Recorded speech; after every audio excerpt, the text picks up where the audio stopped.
I am not a preacher. I never wanted to be one. I am the kind of man who fixes his own truck, who eats cereal for dinner when he's too tired to cook, who keeps a pair of work boots by the back door and a flashlight in the glove box because both of those things have saved me more than once. I went to school for a long time and I came out on the other side with a job pointing big metal dishes at the sky and listening to the hum the universe makes when it thinks nobody is paying attention. I did that work for almost 20 years and I was good at it.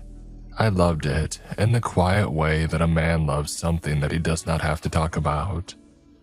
I used to think the silence up there was empty. I do not think that anymore. I am recording this from a motel room 2 states away from where it happened. I will not say which motel and I will not say which states, because I do not know yet whether the distance matters. I left my job, I left my house. I left everything that I owned in the closet and the kitchen cabinets, and the little shed out back where I kept my fishing tackle. I took my truck, a duffel bag, the cash that I had in the safe, and the clothes that I was wearing. That was 4 weeks ago. I have been moving since. I am not afraid of being called crazy. I have made peace with that. I am afraid of something worse. I am afraid of being believed for about 10 minutes and then forgotten, the way people forget the warnings on the side of a medicine bottle. I'm afraid that you'll hear this story and nod and go on with your evening, and that later tonight when you step outside for some reason that you won't even remember in the morning, you will glance up at the sky the way that people always do. I am going to tell you not to, and I'm going to tell you why. I would like you to listen all the way to the end before you decide whether I'm worth listening to. By the time that I'm finished, something will have noticed you too. Not because of any ritual, not because I'm saying any special words, just because attention is a door that swings both ways, and I'm about to open mine very wide, and you are standing on the other side of it. I am sorry about that in advance. I am telling you anyway because I think you deserve to know. The place that I worked is a radio telescope facility in the high desert of eastern Oregon, a long way from anywhere. If you have driven through that part of the country, you know the kind of land that I mean. Sage and rabbit brush and dry red dirt. Long flat stretches where the road runs straight for so many miles that you start to think the steering wheel is just a decoration. Mountains in the distance that never seem to get any closer no matter how long you drive. The nearest town is a little ranching community called Harney Bluff. It is a gas station, a feed store, a diner that closes at 7, and a church that nobody goes to anymore. The nearest stoplight is 40 minutes away. The nearest hospital is over an hour. At night, when you step outside, the stars come down so thick and so close that they feel like a weight on your shoulders. I used to love that feeling. I used to stand out by the dishes on clear nights and just look up and feel small in a way that made me feel peaceful. Like I was a kid again at the bottom of a swimming pool, looking up at the sun through the water. The facility itself is 6 dishes laid out in a shallow valley, with a low cinder block control building in the middle, and a gravel access road that turns to soup whenever the rare desert rain comes through. The dishes are not the giant kind that you see in movies. They're medium-sized, maybe 40 feet across each, and they move on heavy steel mounts that groan when they turn. The control building has a kitchen, a bunk room with 4 cots, 2 bathrooms, a workshop, and the main observation room with the consoles and the screens and the chair that I sat in for most of my working life. There is a backup generator in a shed out back. There is a propane tank for the heat. And there is a satellite phone for emergencies because cell service doesn't reach us out there. That is the whole place. That is where I spent most of my last 20 years. There were 4 of us on the regular crew when this began. Hollis was the site manager. He was in his late 60s, lean and weathered, the kind of man who had been doing the same job for so long that the job and the man had started to look alike. He had been at the facility since it was built in the late 70s. He treated the dishes the way a rancher treats his cattle, with a kind of rough affection, talking to them under his breath when he thought nobody was listening. He had a wife in Harney Bluff and 2 grown daughters who lived out of state. He drank a little but never on shift. He was the closest thing that I had to a friend out there. And then there was Priya. She was the new postdoc, maybe 27, maybe 28. She had come to us from a university back east, and the desert was a shock to her. She had grown up in cities her whole life, and the size of the sky out there made her quiet for the first few weeks, the way it makes a lot of newcomers quiet. She was sharp though, the kind of sharp where you could ask her a question about a data set that she had glanced at once a week ago, and she could tell you the answer without looking. She missed her mother. She called home most evenings before her shift started. There was Doug, the maintenance tech. Doug was the youngest of us, maybe 30, a good old boy from somewhere in the Texas Panhandle, who had ended up in Oregon by way of 3 or 4 jobs that did not work out. He played country music too loud in the workshop. He kept a coffee can full of cigarette butts by the back door, even though he wasn't supposed to smoke on the property. He was the kind of guy who would fix your flat tire for free and then refuse to take a beer for it. I liked him a great deal. And then there was me, Wes Caldwell, the senior observer, the one who decided what the dishes listened to on any given night. 20 years in, divorced once and no children, a small house in Harney Bluff with a yard that I never got around to landscaping.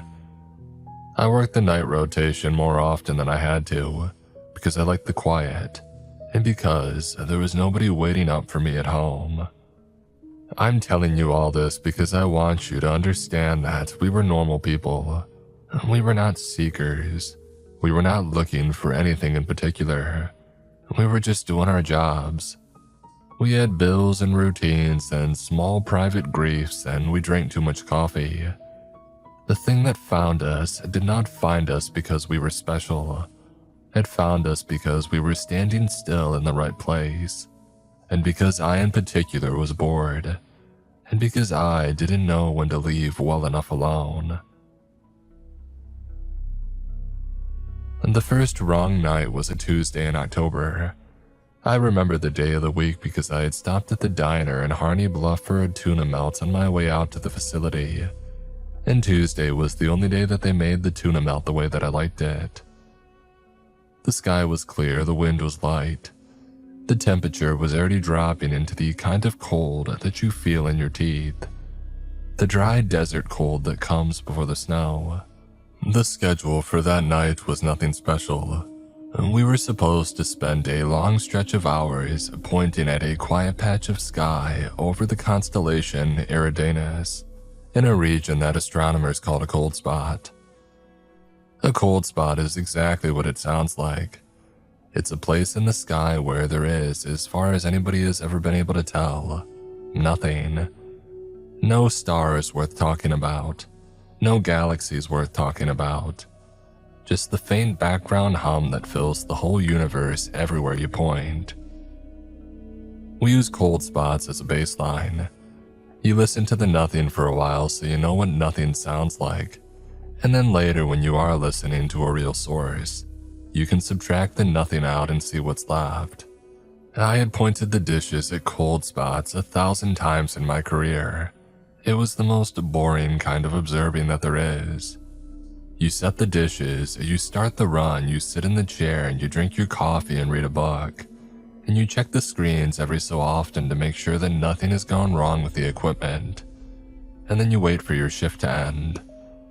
That was all that it had ever been.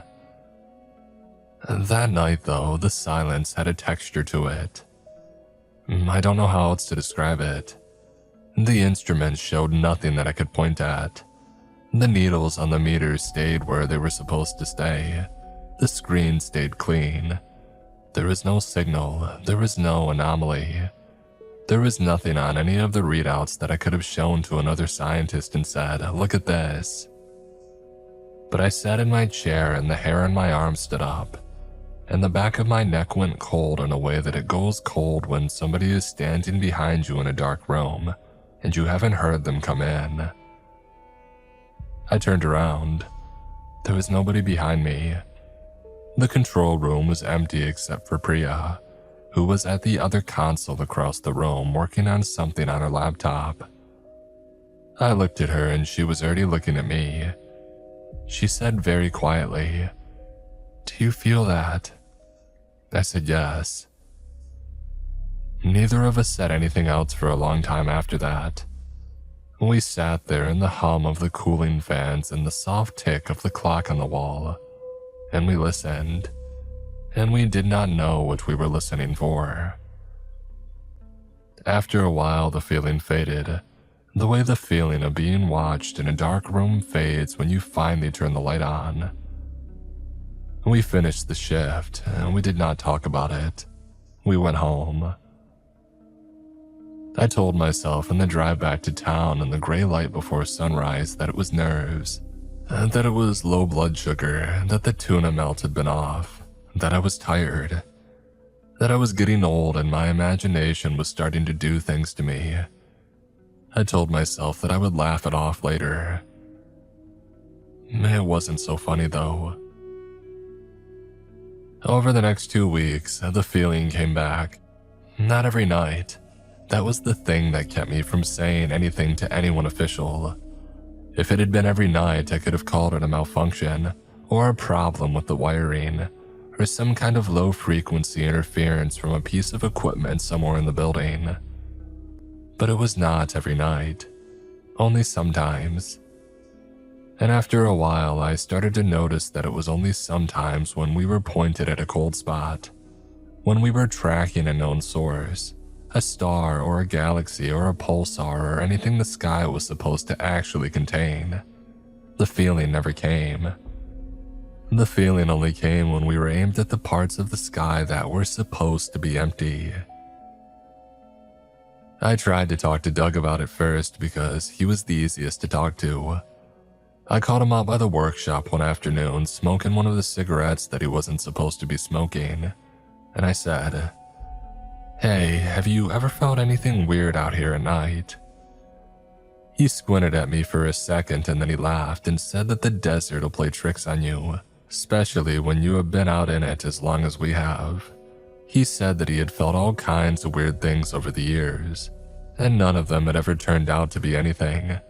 He said the trick was to drink less coffee and sleep a little bit more.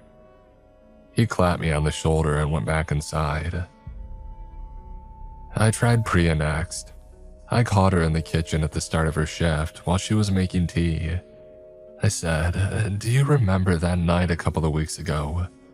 She knew which night I meant without me having to say anything else.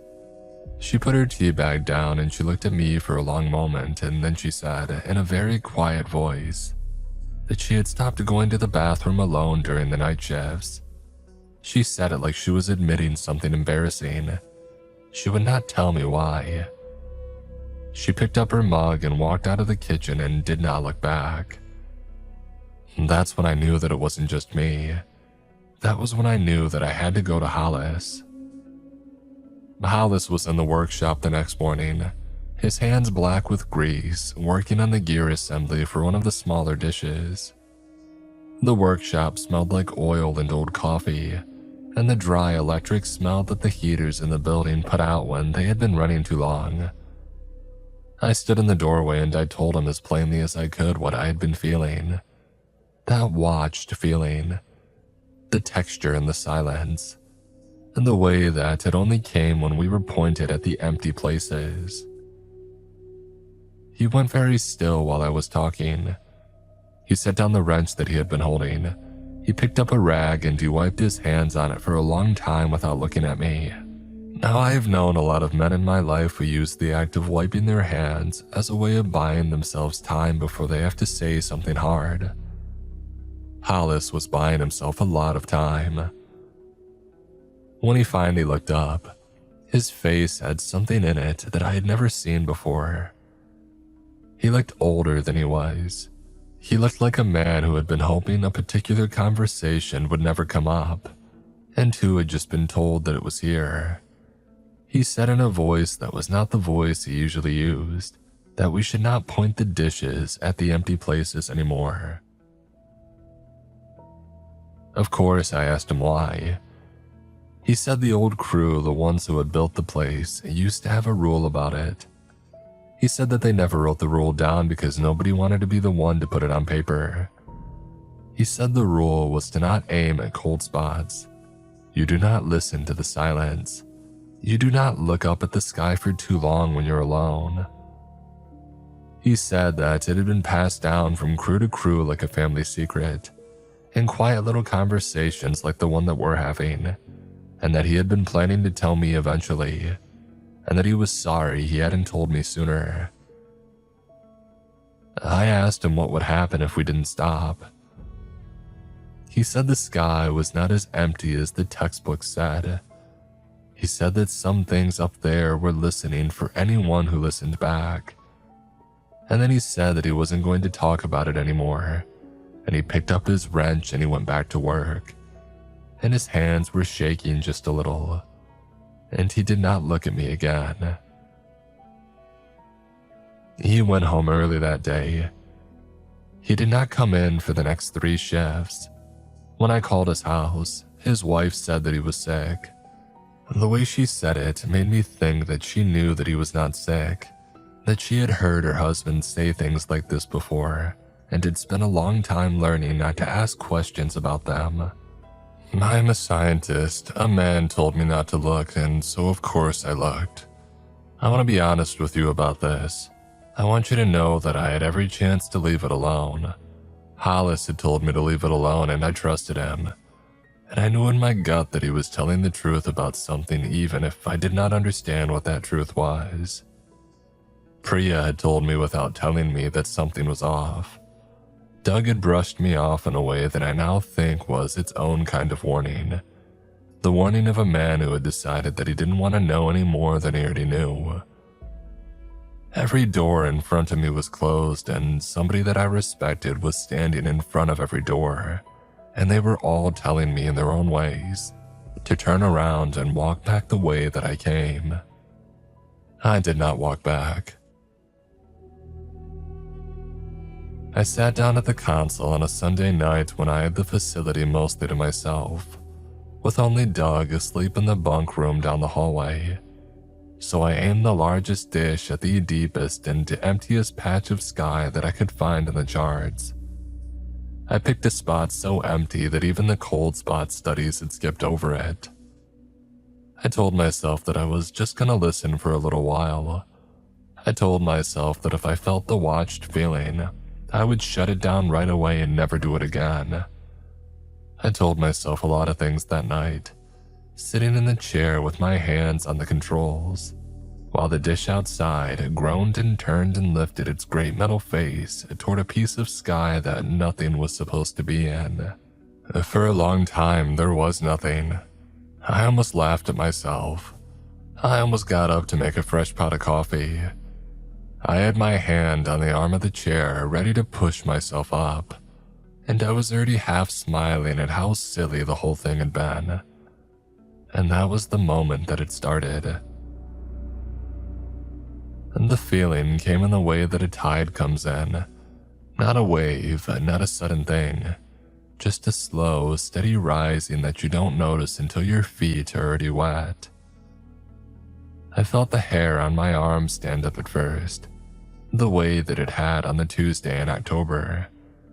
And then the back of my neck went cold. Then my mouth went dry all at once, as if somebody had reached into me and turned a faucet off. And then my ears felt full. The way they feel when you're swimming and the water has gotten in and will not come back out. And the hum of the cooling fans in the room got softer and softer until I could not hear them at all. The fluorescent lights in the control room seemed to dim. I checked the meter on the wall. The meter said the lights were exactly as bright as they were supposed to be. I looked back up at them and they still looked dim to me. I don't know how to explain that. The room was darker and the room was not darker, and both of those things were true at the same time. I felt a pressure in my chest, not pain. It was the feeling that you get when somebody you love is about to deliver bad news. The feeling that something in the next 30 seconds is going to change the shape of your life, and you can't do anything about it. I sat very still in the chair. I did not move. I did not breathe deeply. I just sat there with my hands resting on the arms of the chair, and I waited. And then, in the middle of my own head and my own voice, a thought arrived that I had not put there. I don't know how to make you understand what that's like. You have your own thoughts in your own head all day long and you know which ones are yours. The same way you know which hand is your hand when it's in your pocket. You don't have to check. You don't have to verify it, you just know. The thought that arrived in my head that night was not mine, and I knew that it was not mine the way that I would have known if a stranger had reached into my pocket and put their fingers around my hand. The thought was very calm. The thought was very simple. The thought was the certainty that I had been seen. Not noticed, not detected. Seen. The way a parent sees a child who has wandered into the road. The way you see a moth that has landed on the back of your hand. With complete attention. With complete understanding of what I was. With the long, patient interest of something that had all the time in the world and had decided just now in this exact moment to spend a little of that time on me. I tore the headphones off.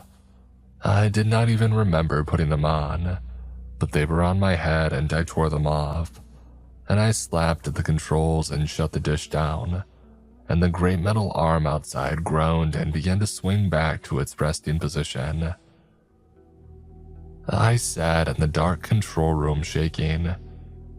I don't know how long I sat there. The sun came up at some point. I noticed the gray light on the floor and I realized that I hadn't moved in hours. My legs had gone numb. My hands were still on the arms of the chair locked in place, and when I tried to pull them away, my fingers had cramped, and I had to pry them loose one at a time. I went to the bathroom and I threw up. I rinsed my mouth out. I looked at myself in the mirror over the sink, and the man in the mirror looked like he had aged 10 years in one night, and he looked like he knew something that he wished he did not know. I went back to the bunk room and I laid down on the cot and did not sleep. Priya came in the next morning. She walked into the kitchen and she saw me sitting at the table with my hands wrapped around a mug of coffee that had gone cold an hour ago. And she stopped in the doorway and said, "What did you do?"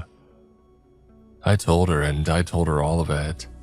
The dish, the empty patch of sky, the slow rising, the lights that were dim and not dim, the thought in my head that wasn't my own, the scene. She listened without any interruption. She did not move from the doorway the whole time that I was talking.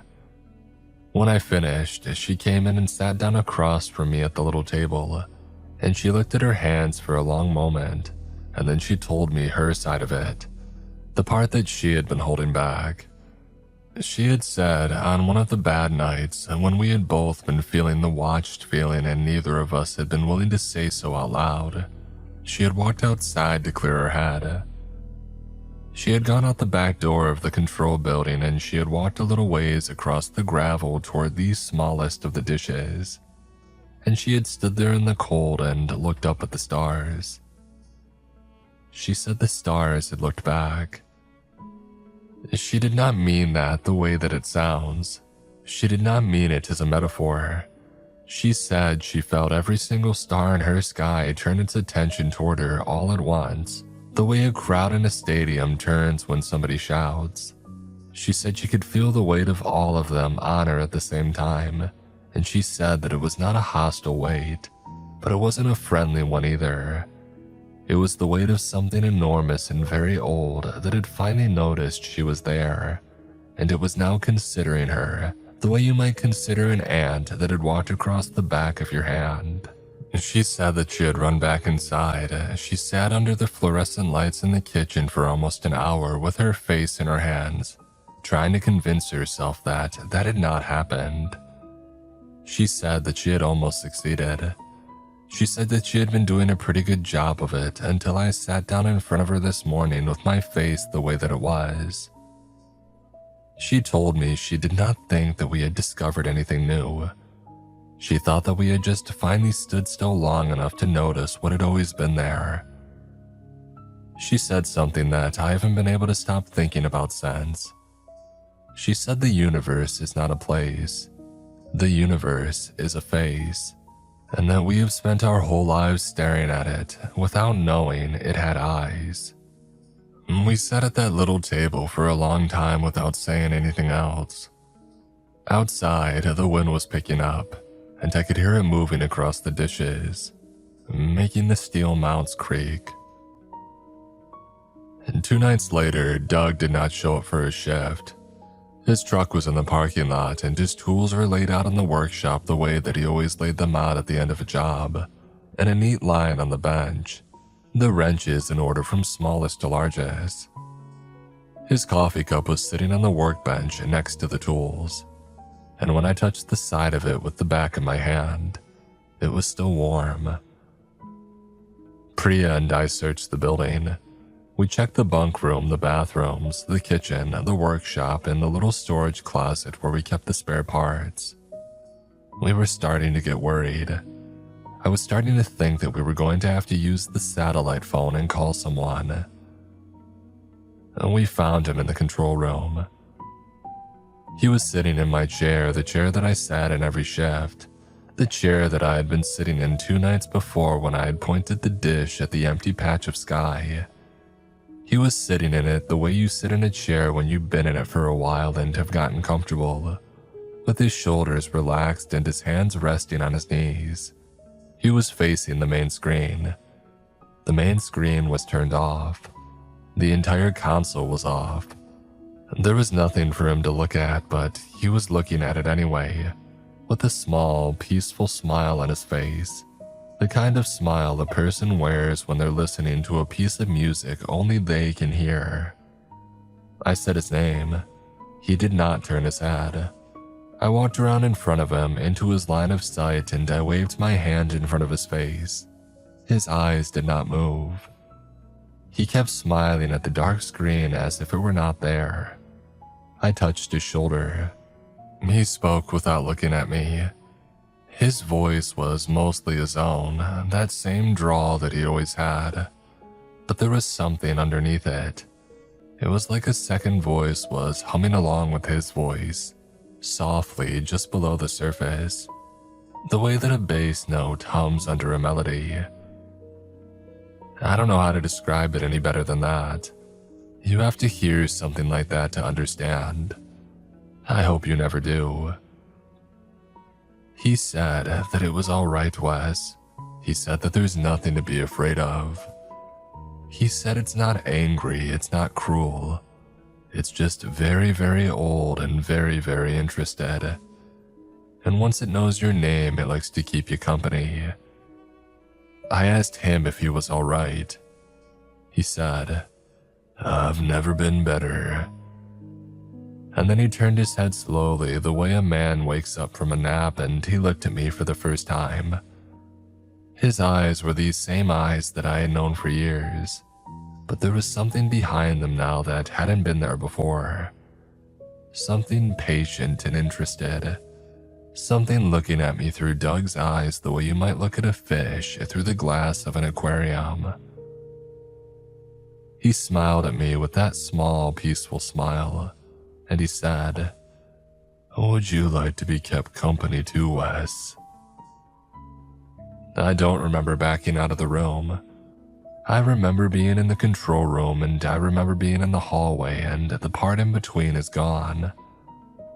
I grabbed Priya by the arm, and her face was white because she had heard him too, and we didn't say anything to each other.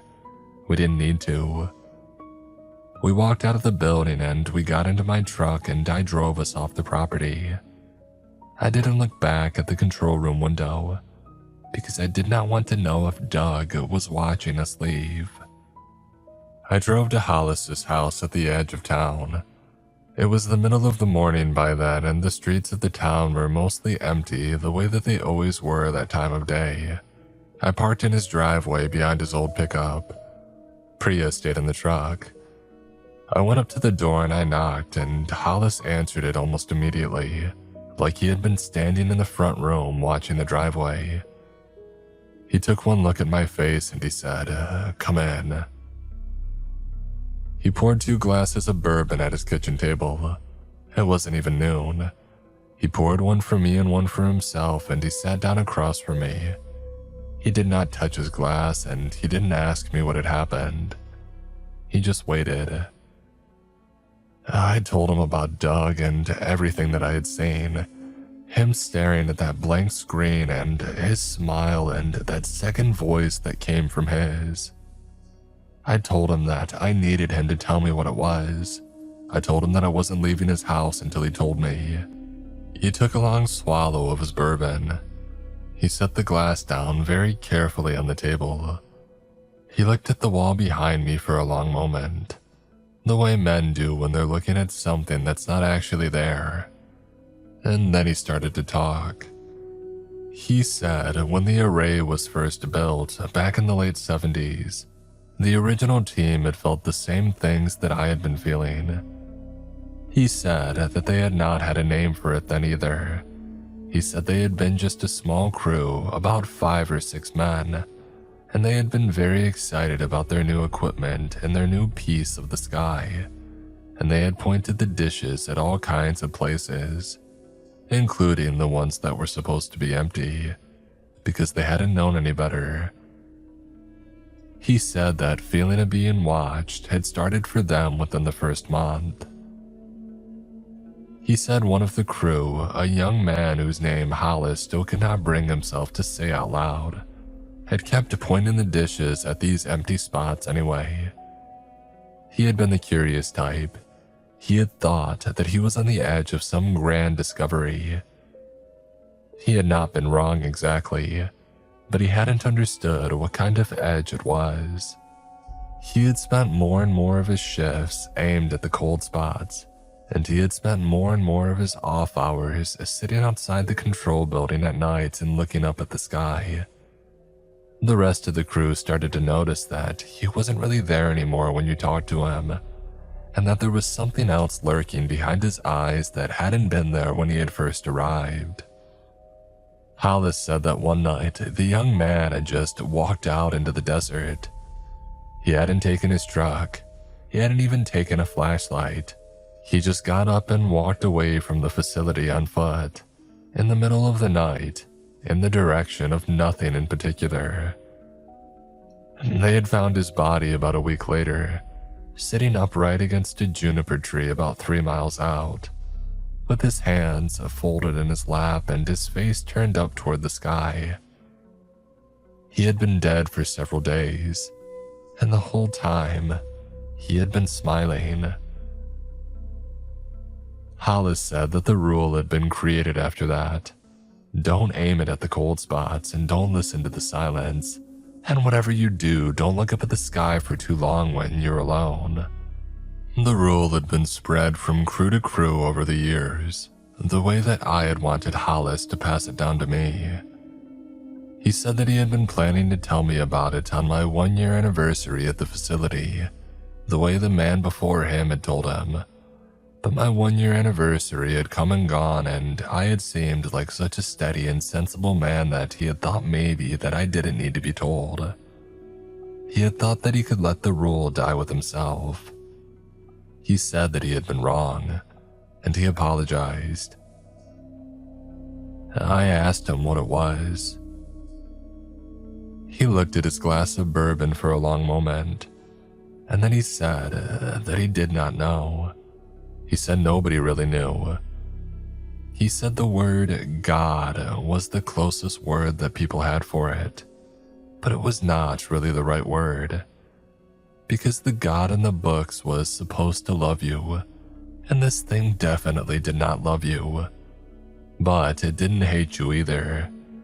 It just noticed you, and being noticed by something that big, he said, was its own kind of ending. Not the ending where you stopped existing, the ending where you stopped being only yourself. The ending where part of you started belonging to something else, and that part got bigger over time, until there was not much of the original you left. He said that he thought Doug was already gone. He said that he thought I should leave the state. He said that he thought I should never risk looking up at the night sky again, and that if I had to be outside after dark, I should keep my eyes firmly focused on the ground or on the horizon, and never to let them drift up. I asked him if he had ever pointed the satellite dishes at the empty places himself. He just looked at me for a long moment, and then he said one time, a long time ago. He said that he had felt enough that night to know that he never wanted to feel it again, and he said that he had been very careful for 40 years. He said that he thought he had been forgotten by it for the most part, but sometimes on certain nights he could still feel a faint pressure, like a hand resting on the top of his head, and he knew that being forgotten was not the same as being unseen, and that the thing knew exactly where he was and was simply choosing for now not to spend any more of its attention on him. He said he hoped that I would be that lucky. He did not sound like he believed I would be. I finished my bourbon and I shook his hand. He held onto my hand a little longer than he needed to, the way old men do when they think they are saying goodbye for the last time. I went back to my truck. Priya was still sitting there in the passenger seat, exactly where I had left her, with her hands folded in her lap. I went back to the facility one more time after that in the middle of the day, in full sunlight. I told myself that the daylight would make this all easier. I don't know if it did. Priya was waiting in the parking lot when I pulled in. She had a duffel bag at her feet. She had gone in a little earlier to get her things. She didn't tell me whether she had seen Doug, and I did not ask. I think if she had seen him, she did not want to remember it, and I did not want to make her remember it for my sake. I went back into the control building. I did not go into the control room. I went to the bunk room and I grabbed the small bag of clothes that I kept there for long shifts. I went into the kitchen and I took the photo of my parents that I kept on the windowsill. And I went back out, and I locked the front door behind me out of habit. And I've thought about that lock a lot since then. I don't know why I decided to lock the door. I don't know who I was locking out, or in. We got in my truck and I started the engine. I put it into gear. I pulled out of the parking lot and onto the gravel access road that leads down out of the valley and toward the highway. I glanced in the mirror behind me. The satellite dishes were all turned the exact same way, all 6 of them, and they were all pointing at my truck. Of course, I hadn't turned them. I mean, nobody could have turned them. They had been in their rest positions when I had walked into the building, and they had been in their rest positions when I had walked back out, because I had walked past them both times, and I would have noticed if they had been moved. But now, as I look in my rearview mirror, as I drive away down that gravel road, All 6 of those great metal dishes were facing my truck, the way that a row of sunflowers faces the sun, and they were tracking us. I could see the smallest one moving very slowly on its mount as we drove, keeping its great metal face pointed straight at the back of the truck. Priya saw them too. She was looking in the side mirror. Again, she did not say anything.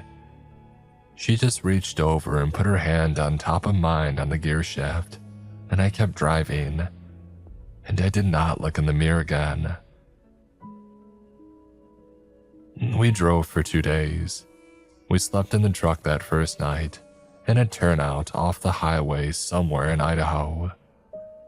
We ate gas station food and we didn't talk that much. There wasn't much to say. We parted ways at a bus station in Boise. She had family in another part of the country and she said that she was going to go to them. I gave her all the cash that I had on me. She tried to refuse it, but I made her take it. I hugged her and she hugged me back. She was crying a little. So was I. I have not seen her since. I really hope that she's all right. I'm afraid she isn't though, in that same quiet way that I'm not. I think about her every day. I'm back in the motel room now. The heater under the window is making the same tired rattle that it has been making since I checked in, and the curtains are drawn and the lamp on the nightstand is the only light that I have on. I've been sitting on the edge of the bed for a long time with the recorder in my hand. I told myself that when I started this that I was going to warn you. I told myself that I owed you that much. I've been telling myself a lot of things these last few weeks, and I'm beginning to wonder how many of them were ever true. Something is happening to me as I sit here. I want to describe it to you honestly, but I think honesty is the only thing that I have left that is worth anything. There is that pole. That is the simplest word for it. A pole, the way a river pulls at your legs when you're standing in it up to your knees. And it's not coming from inside the room. It's coming from outside, past the curtains, past the parking lot, from up above the roof of this little motel in this little town. It's beginning stronger the longer that I sit here. I thought talking about this would make it weaker. I thought putting the words in order would help me hold the line. It has not helped. If anything, the line has gotten thinner. I haven't smoked a cigarette in 11 years. I quit the year that my father passed because he died of the thing that smokers die of. And I made myself a promise standing next to his bed that I was done. I've kept that promise every single day since. I haven't ever been tempted most days. I'm telling you this so that you understand what it means when I tell you that there is an unopened pack of cigarettes on the nightstand next to me right now. I bought them at a gas station close by about an hour ago. I do not remember deciding to buy them. I remember standing under the fluorescent lights of the gas station and pointing at the rack behind the counter. And I remember the man behind the counter sliding the pack across to me without saying anything. I'm gonna step outside in a minute. I'm gonna smoke one of these. I've been telling myself for the last hour that I'm going outside only for the cigarette. But that's a lie. I know that it's a lie. I'm telling it to myself anyway. I want to say something else before I go. We are so small. I have known that my whole working life, in the way scientists know it. And the way a man knows it when he's spent 20 years pointing instruments at things so far away that the light from them is older than the human race. But knowing a thing in your head is not the same as knowing it in your chest. I know it in my chest now. We are very, very small, and the dark between the stars is very, very large. And that darkness is not empty. There are things out there that are bigger than anything you have a word for. Bigger than planets, bigger than the spaces between planets. Old in a way that makes the word old sound like a joke that a child tells. People have always known about them, in the back parts of themselves. People have always called them gods, because there was no other word that felt right in the mouth. People built churches and lit candles and got down on their knees, and the thing that they were reaching for was real. It was always real. It was just not what the book said it was. The book said that it loved you. The book said that it would save you. The books were trying to make a thing the size of the night sky into a thing that would fit inside of a human heart. And it does not fit. It was never going to fit. But that does not mean it's bad. That is what I want to tell you. I've been thinking about this for the past hours, sitting here on this bed, and I think that I had it wrong before. I think that I was scared, and I think being scared made me say a lot of things into this recorder that were not fair. The thing that I felt out at the facility was not cruel. Doug told me that in the control room, with that small, peaceful smile on his face, and I didn't listen to him because I was afraid of his smile. I'm not afraid anymore. I think I understand why he's smiling. I'm gonna put this down for a minute and I'm gonna step outside. I'm back. I don't know how long I was out there. The cigarette burned all the way down to the filter and I did not take more than 2 drags of it. I dropped it in the gravel by the door of my room. The wind put it out for me. I want to tell you what happened. I walked out into the parking lot. The air was cold, the kind of cold that makes the inside of your nose sting. There was nobody else around. The motel sign was buzzing. I lit the cigarette with the little plastic lighter that the man at the gas station had given me, and I took 1 drag and the taste was awful, and I almost laughed because of how awful it was. I had built it up in my head, the whole walk out as the thing that I needed, but it was not the thing I needed. I knew right away what I actually wanted. The cigarette was just an excuse to be standing in the parking lot with my face uncovered. I kept my eyes on the gravel for a while. I was still trying. I want you to know that I really was trying. I had told myself that I would not look up, and I'm not in the habit of breaking promises to myself, even now. But the pull of it was so strong. The night sky was so quiet, but I could feel it up there waiting. After a minute, I thought to myself, just a second, just 1 second. I have already been seen. What's 1 more second going to do? And I looked up. There was no fear, no cold pressure in my chest, no second voice in my head. There was just warmth. A warmth that started at the top of my skull and ran down through my whole body.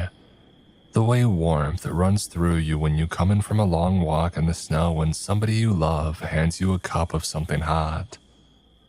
It was the warmth of being recognized, of being known, of standing in front of something so much larger than yourself that there's no question of pretending anymore, no question of holding anything back, no question of being alone ever again. I stood in the parking lot with my face turned up and the cigarette burning forgotten in my hand. And I understood, for the first time in my life, this is what everybody was searching for.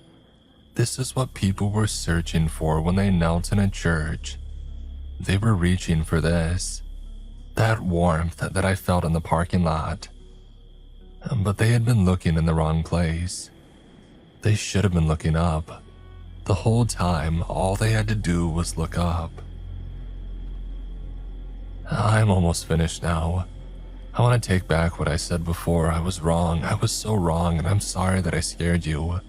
I'm sorry that I told you not to look. The sky is good. The thing in the sky is good. It's been waiting for us for a very long time, and it is patient. But patience is not the same as not wanting, and I think it wants very much to be seen.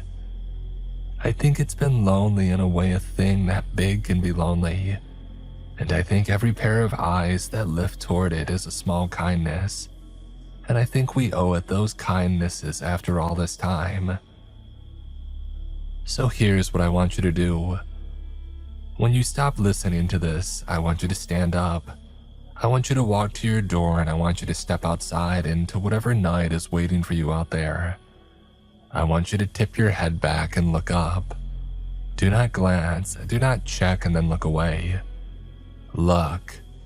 Stand still under it the way that I'm standing still under it right now, because I am still out here. I never really came back inside. The recorder is in my hand and the door of my room is open behind me, and the light from the lamp is spilling out across the gravel, and that warmth is still running through me, and it is so much better than I knew anything could be. Look up tonight. Please look up and just keep looking, and let it see you the way that it has wanted to see you all along. It has been waiting. It is so glad that you're here. Look up.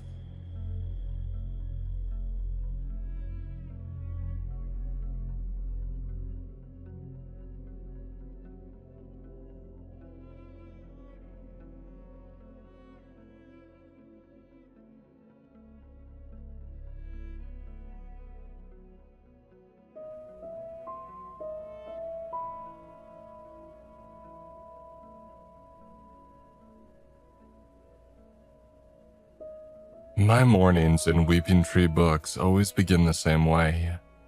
I roll out of my queen-sized feather bed in the employee's room, start the coffee maker, and fry some bacon and eggs on the electric griddle. I sit down in the wing-backed armchair in the corner, open up a book, and have breakfast while I wait for the screams to subside. And they usually do around sunrise. I used to eat my meals at the front desk, but after a while I realized that watching the world go by through the display window only caused me pain. I would never be able to stand in that plaza beneath the willow tree. I would never be able to look up at the sky and feel the warm sun on my face. I would never be able to leave Weeping Tree Books.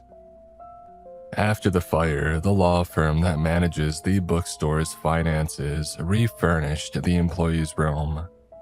It was a lot more comfortable after the remodel, but there was no escaping the truth. Weeping Tree Books was my prison, and one day it would be my tomb. In the bright May sunshine outside, I could see a business owner on his way to the accounting firm next door, a single mom chatting with a nail stylist from the salon, and a line of construction workers getting some badly needed food at the Chinese restaurant across the plaza. These people had their problems, no doubt, but they were rational ones, not like the problems of Elizabeth, who had been screaming outside my door. Last Tuesday, a girl came into Weeping Tree Books and stopped uncertainly in front of my desk. Her auburn hair was a mess. There were dark circles under her eyes, and the cuffs of her oversized jacket had begun to fray. I had a feeling that she had been pulling at their strings obsessively. Elizabeth was the name stitched into the work uniform that she wore underneath. Even before she opened her mouth, I was worried about her, worried about what might have brought her to my shop. She asked where the self-help section was. I told her that we didn't have one, which was a lie, and that she was unlikely to find any books on the subject here, which was even more untrue. I had hoped that my answer would make her turn around and leave, but instead she just bit her lip and headed into the stacks. I had physically tried to stop customers before. The bookstore didn't like that, not at all, so I had no choice but to let Elizabeth go. I wondered if she noticed how the aisle that she was walking down was much longer than it should have been. From where she was standing, The display window would have appeared postage stamp small if she had turned around to look, but she never did. And whatever she had come here for, she was intent on finding it, and Weeping Tree Books would make sure that she did. Rather than a random walk-in from the street or some dangerous denizen of the supernatural, Elizabeth was likely the sort of customer who had heard rumors about the store, or read some anonymous post online about the knowledge that it contained. Weeping Tree Books held secrets with the power to change a life, or destroy it. I grabbed a cart and I headed after her. I told myself that I wasn't snooping. I was just getting some new items for the display window, and I was almost able to believe it. Elizabeth turned down a passage to my left. Keeping her in the corner of my eye, I began to stack the trolley with summer thriller novels. I tried to avoid the true crime section. A lot of it hadn't happened yet. Elizabeth stood wide-eyed in front of a wall of self-help volumes that hadn't been there the night before. She took down a guide called Dark Reflections, Coming Face to Face with Your Own Worst Self. The hair on the back of my neck stood up. I had never heard of the book before, but something told me that this was going to be a bad one. A warning rose in my throat, but before I could think of a way to distract her, Elizabeth had opened up to the table of contents. She bit her lip again as she read, completely focused on a way to get free from the part of herself that hurt. Was it an addiction, a mental disorder, or just the same character traits that she had always lived with, the ones that kept sabotaging her success over and over again? I wasn't sure, but whatever it was slowly taking shape in front of her. She was too focused on her reading to see how the shadows of the narrow, dimly lit aisle had coalesced into a copy of herself. By the time she looked up, another Elizabeth was staring at her from across the page. The new Elizabeth's hair hung down low over its face. It wiggled its fingers and toes, which, like the rest of it, were bare. It was as though it had never had a body before, and it needed to test its own strength. Elizabeth dropped the book and sprang back with a shout. It double-gripped her by the hair and smashed her head against the nearest shelf. She fought back, punching her attacker and kneeing it in the chest. But just as it had been when it was a part of her, the darkness was stronger. It wrestled her to the ground and prepared to crush her eyes with its thumbs. The real Elizabeth squirmed backwards and slipped free. She ran to the wall of books at the end of the hallway and tried to feign right. Her dark half caught her in a headlock until she bit its arm and kicked it away. They rounded a corner and I ran after them. When Elizabeth's dark half pinned her for a second time, I gave my book cart a shove and sent it rolling into her. I had hoped that the impact would give the real Elizabeth a chance to get away. But when the cart had staggered her doppelganger, she didn't flee. Instead, she doubled down on her attack, bashing her elbow into its face again and again. The smoke-gray liquid that pooled from its wounds was nothing like blood, and with a feral shout, it bounded on all fours towards the depths of the bookstore.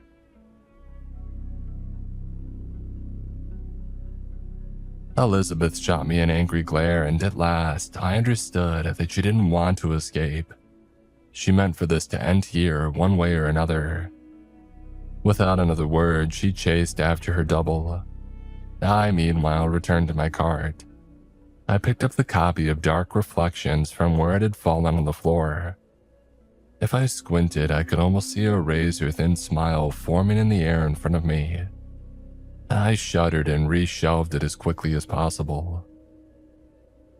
I didn't see who won the fight, but I do know that neither of them survived. The grisly duel plays out again each night. The same high-pitched shrieks and wild blows, rampaging through the store until dawn. I try to stay out of their way. I don't like to think what might happen if both sides of Elizabeth looked up from their struggle to find a living, flesh and blood target for all that hate. Eliza and Beth locked forever in a death or death struggle. I wrote that line in a letter to my girlfriend Amy, thinking that it would sound clever or funny. But when I thought about their angry screams echoing forever down all these empty aisles, I couldn't bring myself to laugh. After the shrieks finally stopped, I wash my dishes, dress, and leave the employee's room to open the store. As always, I hesitate in the doorway for a long moment before stepping out into the bookshop. The sunlight streaming through the display window banishes most of the horrors that inhabit Weeping Tree Books, but it never quite gets all of them. That morning, everything seemed quiet. There were no swarms of hideous centipedes creeping along the shelves, no ink-blooded horrors leering around the corner of the aisles. I got to work on the first task of the day, which was always the same: preparing special orders for pickup. The clients of Weeping Tree Books didn't have much tolerance for delays or mistakes, so the correct volume always had to be prepared as soon as possible. I was on my way to fetch a 16th century copy of the Mirabilis Liber when I first noticed the door. Where a bookshelf should have been, there was now a wall with an open door. It looked exactly like the ugly wood-paneled door of the employee's room, but there were no lights on inside. The hair on the back of my neck stood up. I froze, like a child waiting for a monster to emerge from their closet. But the store was dead silent. The longer I stood still, the more that I noticed other, more subtle differences in the store around me. The shelves rearranging themselves was nothing new, but now the carpet was a dull deep sea blue instead of a greenish gray. The lights too had changed, becoming glass globes that were more stylish than the bare incandescent bulbs that I was used to. Almost reluctantly, I looked toward the display window. The plaza was gone, and I had never seen the street outside in my life. The people in oddly cut clothes hurried by, and were those zeppelins that I saw in the sky. And the only feature I recognized was the willow planted as if by accident among the other shaded trees that lined the boulevard outside. The door behind me creaked, as though moved by an unseen breeze. Someone was coming, I was sure of it. I scrambled behind the end cap of the nearest aisle and I pressed my back against it, listening. A girl ran past. I got only a fleeting glimpse of her, but she seemed to be dressed in the same odd outfit as the people outside, and her amber eyes were wide with fear. She was clutching her hand to her chest like it hurt her. She didn't even look my way as she bolted into the lightless room. I waited a few minutes to make sure that the coast was clear and then returned to what I had been doing. Thankfully, the blue guideline cable was still there and I could follow it to the prophecies section and retrieve my client's order. As I walked, the store slowly returned to the layout that I was used to. The bare yellowish bulbs and the ugly gray-green carpet were back, as well as the plaza outside the display window. With the book in hand, I walked back to the front desk, asking myself if I had done the right thing. I told myself that I had. In places like Weeping Tree Books, speaking first or intervening could be dangerous, even deadly. I felt bad for the girl, whoever she was, but I had my own survival to think about, right?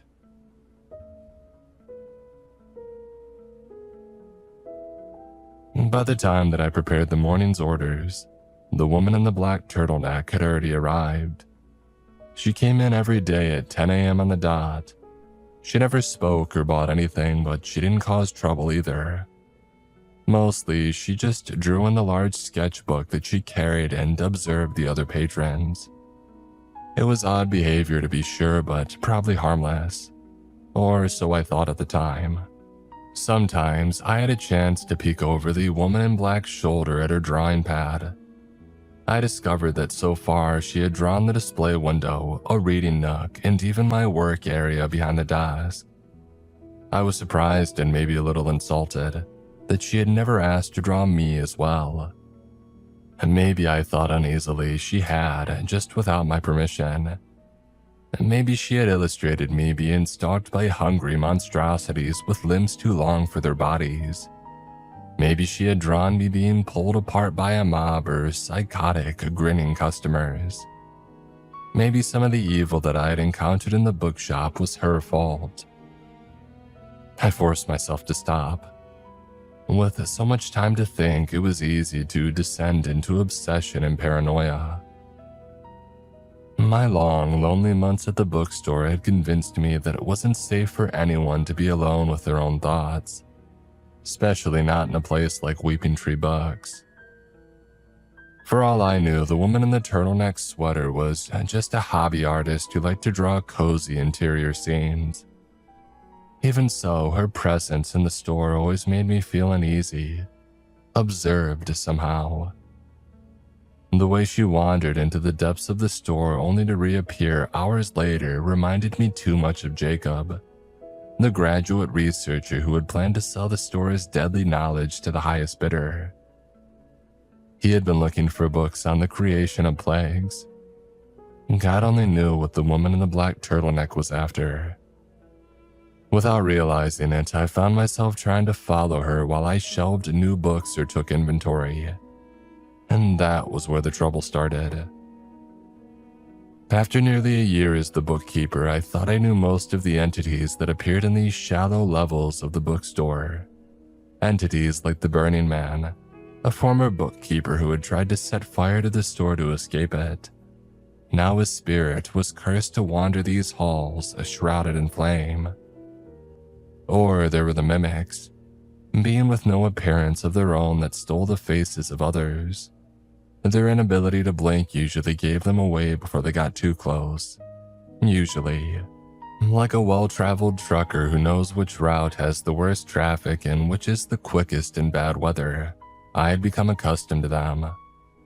I thought I could afford the distraction of keeping an eye on the woman in the black turtleneck.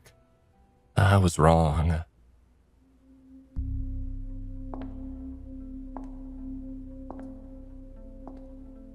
The woman's high-heeled boots echoed eerily in the stuffy, low-ceilinged store.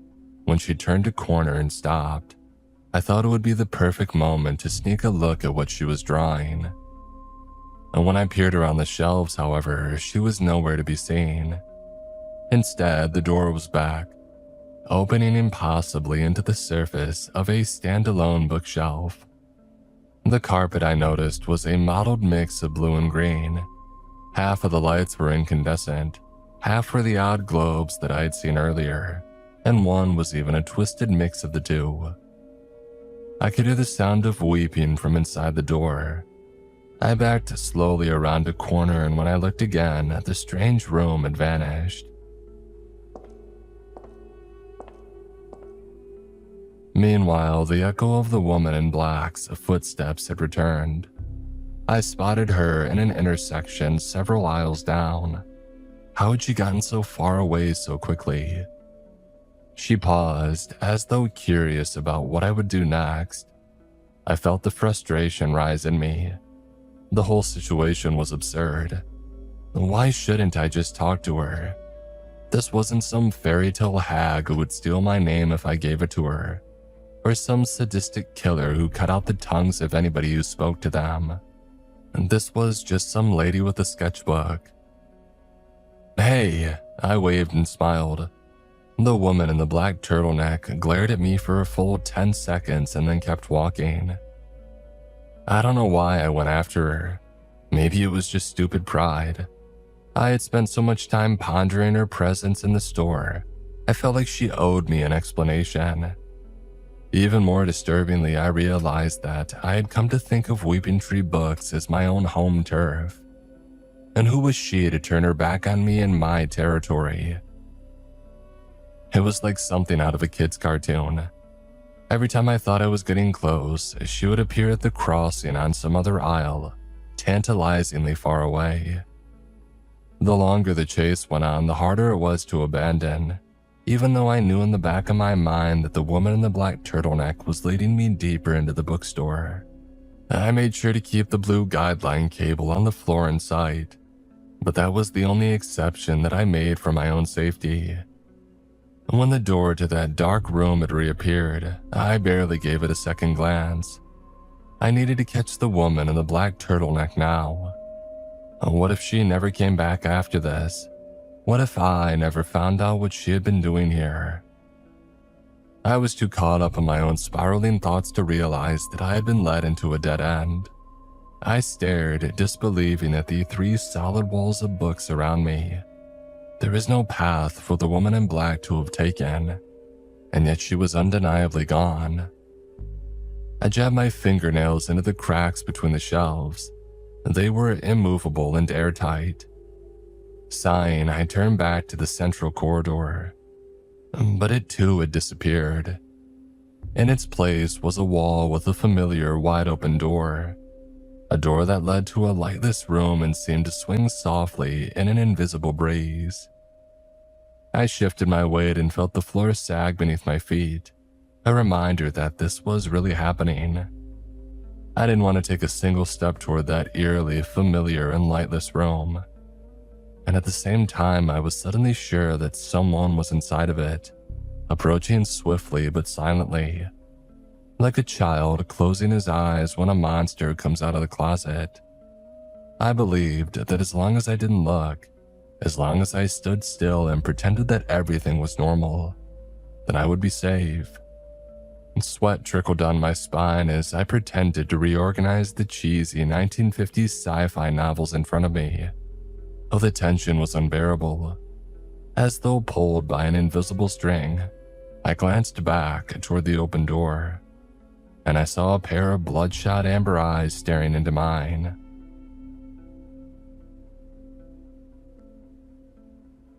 A mummy.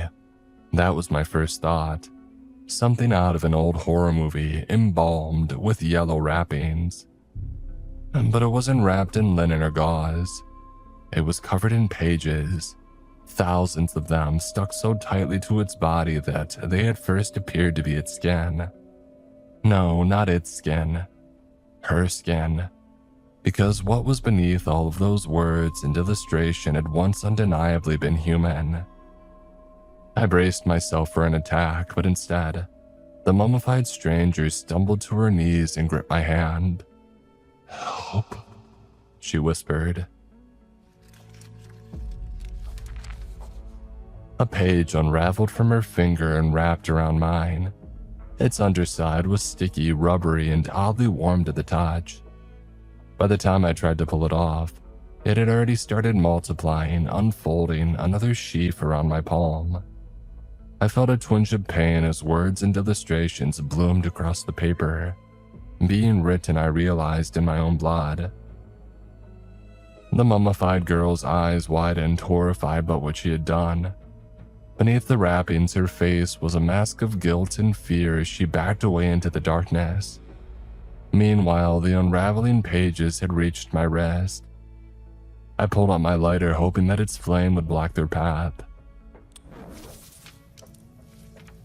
Yet when I singed the yellow paper, it hurt as badly as burning my own skin. I looked around desperately for a solution, barely noticing that both the open door and the mummified stranger had vanished once again. "Hold still," someone said. The woman in the black turtleneck poised a very fancy pen above my arm. Before I could ask what she intended to do, she started drawing. Fat, black droplets like raindrops encircling my bicep. The expanding pages dropped to the floor when the ink had touched them, blackened like withered leaves. In a matter of seconds, the paper that had been fusing with my flashlight crumbled, stained and harmless, on the bookstore floor. "Oh, it's a shame," the woman added. "If those pages had kept expanding, you would have been able to read the story of your life on them, at least until they finished draining you. Who was that? I mumbled, rubbing my arm. What?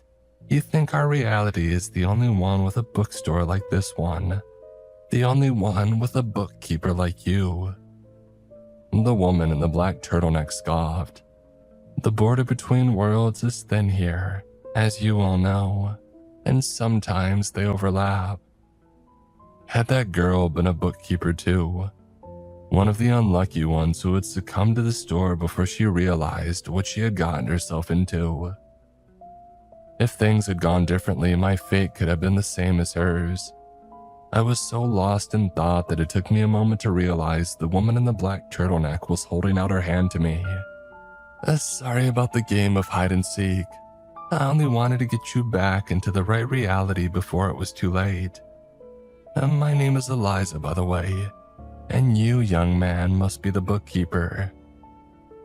You know about this place, what it really is, I mean, I asked, stunned. You don't think all of your customers are monsters, do you? Eliza smirked. Oh, there's knowledge here, and like any knowledge, it can be used for good, or for evil. Personally, I just like what it does to my illustrations. Eliza held up her sketchbook. The most recent drawing was an odd perspective, looking down from the ceiling. It showed two people standing in a narrow aisle between the bookshelves. It was Eliza and I. She looked up suddenly, and the figure in her drawing did the same. The unsettling sensation that she was watching me from within the page made me recoil a bit. Eliza chuckled. You've seen one of my pieces before. I made an album once full of illustrations of prison cells. Does that sound familiar? I knew the book she was referring to. A kidnapper in a pig mask had used it to capture children. That's your idea of a work of art. I glared at her. Like I said, power can be used to help or to harm, and I would like to help you if I can. Eliza hesitated. Let me ask you something. Do you like being the bookkeeper? Would you leave if you could? Well, of course I would, but it doesn't matter. I won't be going out that door until after I'm dead. Exactly, Eliza nodded. The bookstore uses your body to care for itself while you're alive, but it places no claim on your soul unless you give it a reason to, like poor Elizabeth or Eugene, the Burning Man. If your soul were to leave your physical body, then return to it. She trailed off. I asked Eliza if she meant that I should fake my own death. Oh, there will be nothing fake about it, she warned me grimly. You will be dead. Dead as a doornail, dead as a post. Dead as whatever simile or metaphor you want to use. You will have to navigate the other side on your own. But as long as you stay away from the light and remember who you are, then you should be fine. Once the store releases your corpse, I will bind your soul back to it. And then, Ben Hearn, you'll finally be free.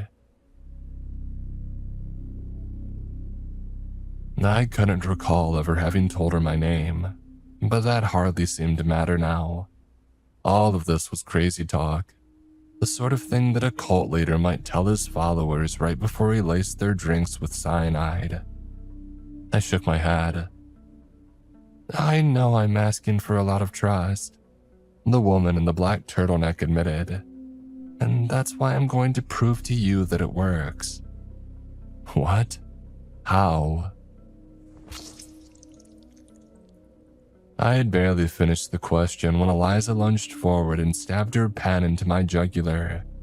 The pain and terror of having a sharp foreign object embedded in my neck was overwhelming. Quantities of blood that I had never imagined my veins could contain ran down my chest as Eliza lowered me gently to the floor. Oh, sorry about the mess, she whispered, and my vision went as dark as ink. And during the long, dull hours that I had spent as bookkeeper, One of the things that I had often read about was near-death experiences. Was there a reason why they seemed so similar across time and across cultures? Did the human mind simply generate a set series of sensations during its final moments? Or could it be that the events that people described happening to them after death had really occurred? Sitting behind the front desk, I had pored through book after book on the subject. Now I was about to find out for myself. The weightlessness and feeling of falling, well, that was real, as was the flurry of images that fluttered up around me like a mass of birds taking flight. Friends, a family, pivotal moments in my life, side by side with the others I had ignored at the time, but that now came back in vivid detail. The darkness swallowed it all. It was indescribably huge, and bigger than the night sky the first time my father took me camping in the desert. Bigger than anything. I had never imagined that emptiness could be so terrifying. And then there it was, a soft and distant white light.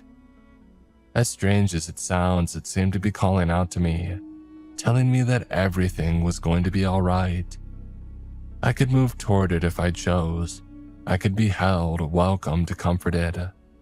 All I had to do was want it. I noticed uneasily that the light itself wasn't stationary either. It was drifting slowly nearer. But hadn't Eliza told me not to go toward the light? I must have misheard her, because the closer it came, the more at ease I felt, as though my soul was being wrapped up in warm blankets.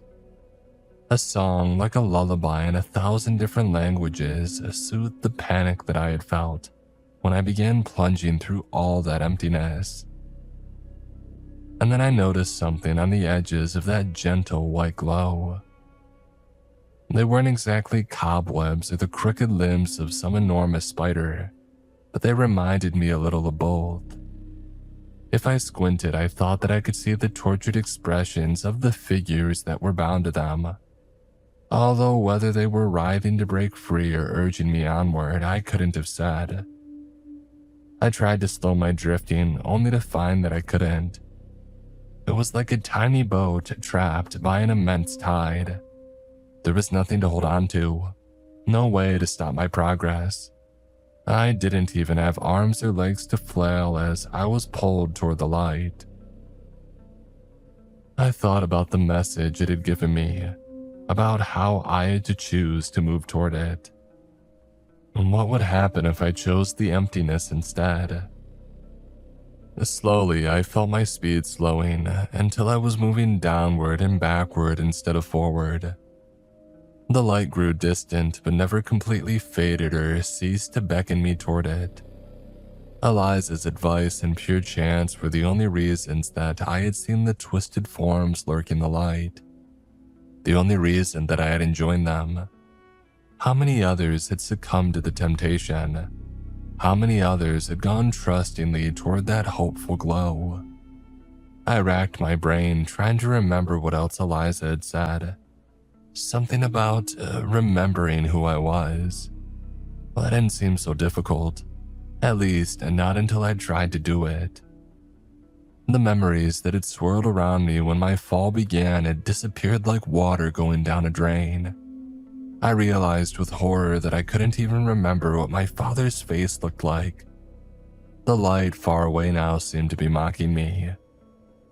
Was this what it was going to be like from now on? An endless plunge through a sightless and soundless eternity, until I lost myself completely, until I became part of all of this nothing. What had I been doing right before this? Who had I been? That's right, I had been the bookkeeper. I had been trapped in a store and a woman in black had offered me a way out. And then, I winced at the memory of the sharp pen plunging into my neck. And before that, there had been a girl too. A girl named Amy. Her family had run the Chinese restaurant across the plaza. She had saved my life and I had saved hers. She had told me that she would wait for me until I could escape from the bookstore. Hold on, I told myself. Hold on. The harder I focused, the more the darkness around me began to fade. I was no longer falling, but hovering. If I looked down, I could see Eliza dragging my corpse out through the door of Weeping Tree Books and into the center of the plaza. She heaved me onto one of the stone benches surrounding the big willow, and then began drawing a series of strange chalk symbols around it. If I looked up, I could still see the emptiness that I had fallen through and the welcoming light in the distance. It whispered that it wasn't too late. I could still join the chorus of voices within. Now hold on, hold on. I forced myself to focus on simple things. The gray rock of the benches, the scratch and pastel colors of Eliza's chalk, the wind through the willow tree, its gnarled roots. From my new out-of-body perspective, the stuff that those roots sank into no longer looked like ordinary dirt at all. Whatever it looked as black and liquid as molten tar. The stuff rippled. There was movement within. A hand emerged from its inky surface. Something was pulling itself free and moving toward my lifeless body. It was vaguely man-shaped. It was so dark that it seemed to consume the light around it. Eliza stopped scrawling symbols and looked up, as though she had sensed that something wasn't quite right. But I was clearly the only one who could see the figure rising from beneath the tree. I willed myself down toward the ground, maneuvering between my own body and the living shadow. It clambered up to its full height. Its arms and fingers seemed a little too stretched, its legs bent in the wrong direction. A tendril wisp of something like smoke connected its head to the black liquid at the base of the tree. It narrowed its all too human, honey-brown eyes at me. And then it grabbed me. I had thought that being incorporeal would for some reason make it impossible to feel pain. I was wrong about that. When the thing squeezed, it didn't bruise skin or break bones. Instead, it seemed to be smothering my very self. Everything that made me, well, me, flickered like a flame cut from fresh air. It was going to take whatever energy I had left, and then it was going to take possession of my flesh. My body would awaken when Eliza completed her ritual, but I wouldn't be the one inside of it. I couldn't let it end like this. I had suffered too much and sacrificed too much to let it end like this. The thought made me burn bright with anger, and the dark figure clinging onto me loosened its grip, and then it clenched down again with renewed force. I fed that anger and that righteousness, all of the energy that I had. My attacker dropped me, threw its emaciated hands up to the front of its face, and retreated toward the pool of shadow. My glow continued to intensify, out of control until it had swallowed Eliza, the bookshop square, and even the sky in an endless sea of brightness. It was the last thing that I knew before I opened my real physical eyes.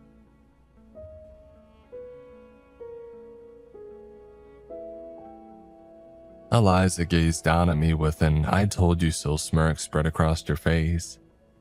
I sat up unsteadily, running my fingers over the odd chalk squiggles that were already fading from the stone bench that I lay on. A cool breeze blew across my face. For the first time in nearly a year, I was looking at the display window of Weeping Tree Books from the outside. "What happens now?" I asked Eliza. "The store just stays empty until some poor schmuck wanders in and gets trapped till the day that he dies." "No," Eliza stood. "I will be the next bookkeeper. Why do you think that I helped you? Out of the goodness of my heart." She laughed mirthlessly. A low gray cloud drifted in front of the sun, and suddenly the late spring day felt a little colder.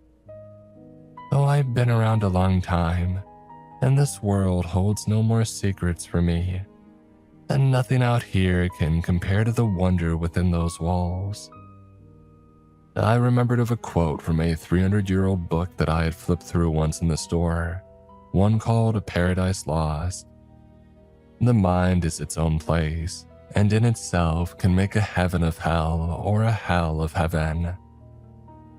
I asked her if she was sure about this. I brought you back from the dead, she reminded me. I would like to think I know what I'm doing, wouldn't you? And she had a point. Wind ruffled her silky brown hair. What was I supposed to do now? Thank her? Offer her a hug or a handshake? Eliza seemed above all of those things somehow ancient and terrible in a way that I hadn't noticed earlier. Before I could decide how to react, she had snatched up her sketchbook and her small black handbag and began walking toward Weeping Tree Books. She stepped through the door without a single look back. I never saw her again. A light rain began to fall. I turned my face toward it and I shut my eyes. I was free. My first call, of course, was to Amy, and my second was to Osgood Mosby, the bookstore's lawyer. He struggled to keep his cool after hearing my voice on the phone. Nothing like this had ever happened before, he admitted, and he supposed that some amount of compensation was in order. It wasn't much, considering what I had been through, but it was a start. Piece by piece, I began to put together a life.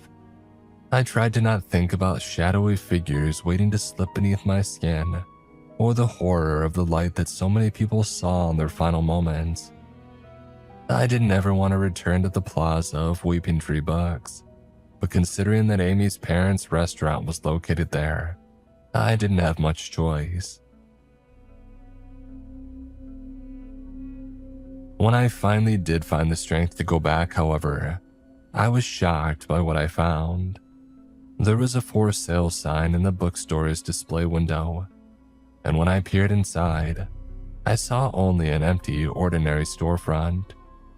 Stranger still, the gnarled willow at the center of the plaza had simply vanished. I asked John Way and the beauticians at the nail salon what had happened to it, but none of them could recall there having ever been a tree in the plaza at all. Was Weeping Tree Books gone for good? Maybe Eliza had found a way to seal it off from the sane, rational world. Or maybe it had been sucked back into whatever anomalous space it had come from. I wanted to believe it, but I knew better. I know that somewhere out there on some small town's main street, or in some suburbs, a dying strip mall, there's a bookshop with a willow tree out front.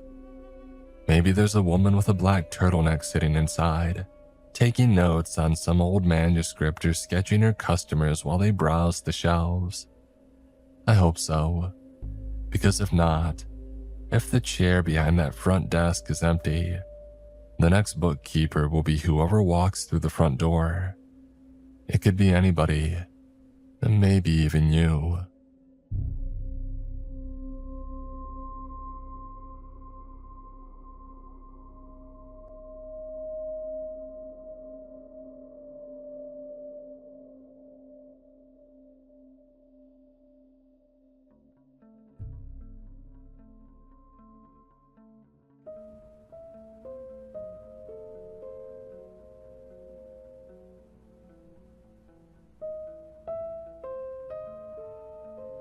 Let me emphasize, I don't mean that it's generating a woman in every image.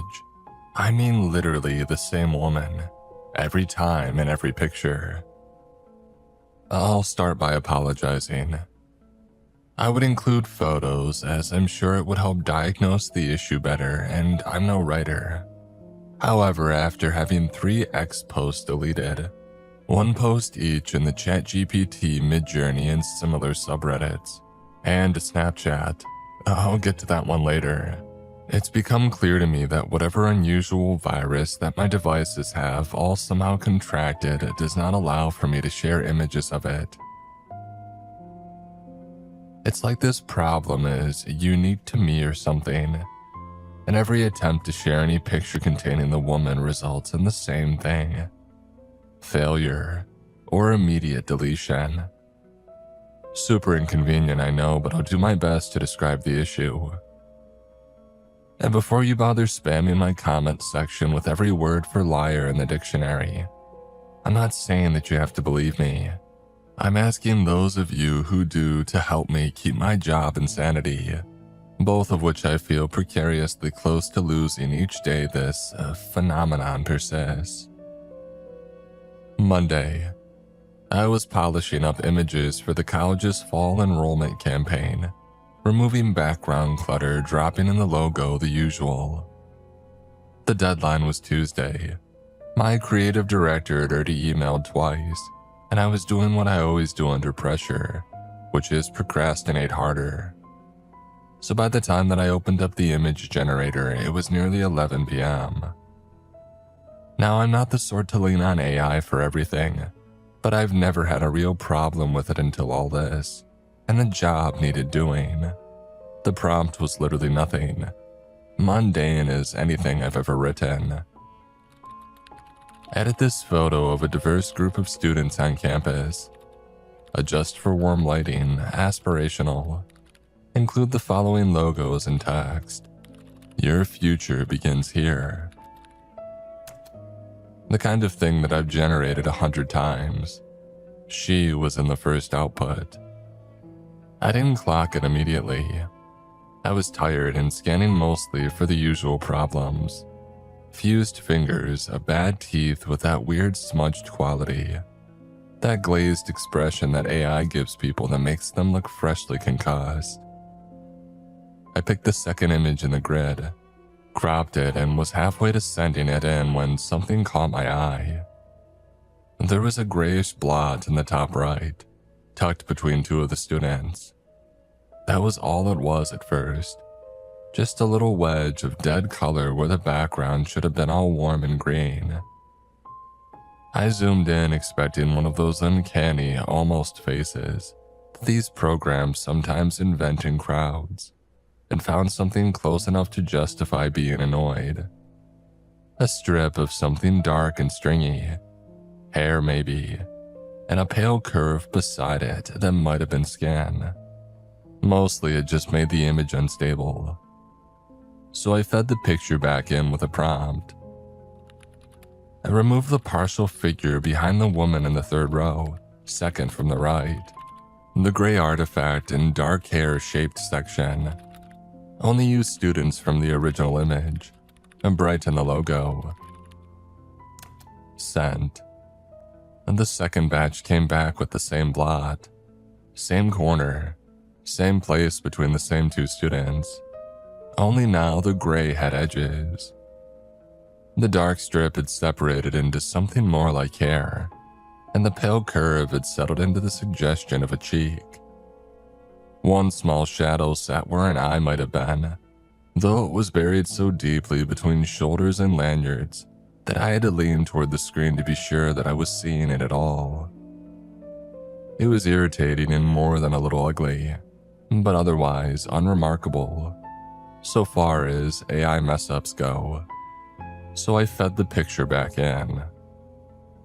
I removed the partial figure behind the woman in the third row, second from the right. A section of hair and part of a face. Only used students from the original image. Brighten the logo. Send. And yet she was in the third batch too. It was a woman, I could see that much now.